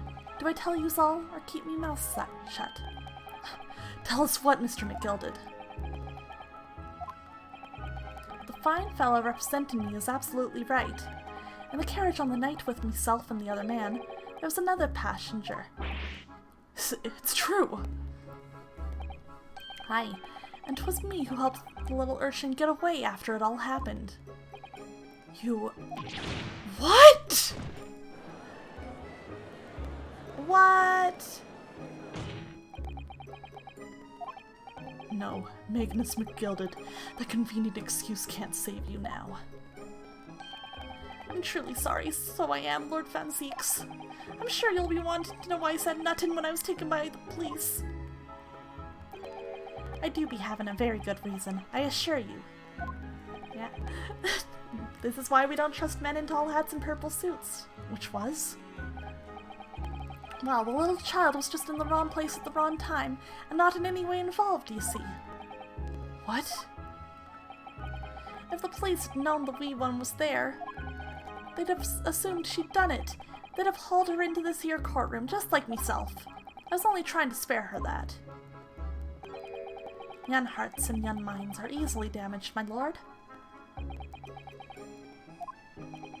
And who is this young child of whom you speak? That I don't know. You don't know? Aye, well, the wee teen just happened to be in the carriage that night. I never saw her before or since. Objection! Huh. We have absolutely no reason to believe this man. The prosecution calls for the witnesses' statements to be disregarded by court. You know, I wouldn't be surprised. The urchin isn't here in this courtroom as we speak, listening to the proceedings. What? Smoke. Fire! There's fire! Look, somebody's trying to get away! After them! It's no use! I can't see anything with all this smoke. What is going on? What? Be careful, Mr. Naruhodo. Cover your face. Bailiff, don't let the accused escape. Secure the omnibus. Quit vaping! No vaping in the courtroom. I hereby call an emergency recess. Bailiff, ensure the defendant is in custody and clear the courtroom. What the heck? What just happened there? We were hurriedly removed from the smoke-filled courtroom by the bailiff. Amid scenes of chaos as people stumbled over one another in their desperation to flee the chamber. I had no idea what was happening. All we knew was that, for the time being at least, the trial was suspended. We had chunky clouds. To be continued. Oh my goodness. That was what the heck happened? Oh my gosh. I want to know so bad, but I am pretty tired. So I think that is a good place to end stream for tonight. That was a lot of fun. The mystery of Big Thickness McGillet's fat vape rig. You're right. Yes, Mermaid needs her rest. I've been working all week, and I streamed twice today, very close to one another. So I think I have earned myself a little break. And I even think I know who we're going to raid. And thank you for coming, Scarlet. It was so nice to see you here. I'm happy I got to that prosecutor. But yes, I think I know who we're going to raid. Before we do that, I want to shout out Yuzuki again. As a reminder, tomorrow night at 8 PST, we will be playing River City Girls together on her channel. So please go check her content out. And then, so, we need a raid message. Let's see. I think, what defines tonight's raid? Or tonight's stream? There's a lot of talk of toes, but I don't know if I want this to be a toe raid, you know? You know how it is? Oh, I know. I know.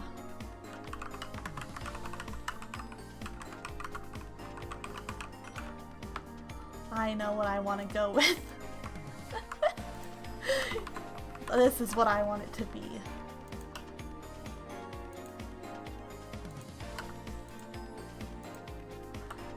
Okay, we're gonna go with this, and we are going to raid my friend Carl Lobster. He is playing Corpse Party tonight, which is an old favorite game of mine.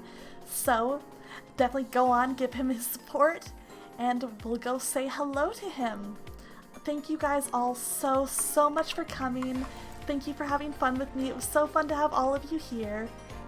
And yeah, I hope you have a wonderful night. I will see you guys on Yuzuki's channel tomorrow, and then I will be back here on Saturday night. Freya will not be in town, so we won't be playing Fata Morgana, but I think I'm gonna do some Final Fantasy instead. Haha, Yuzuki, I win. But alright, thank you guys so much. Thank you for coming. Have a wonderful night, and I will see you later. Derek! Oh my god, what the heck? Well, time to hit raid now and see which raid message you guys walk in with. Oh god. Thank you, good night.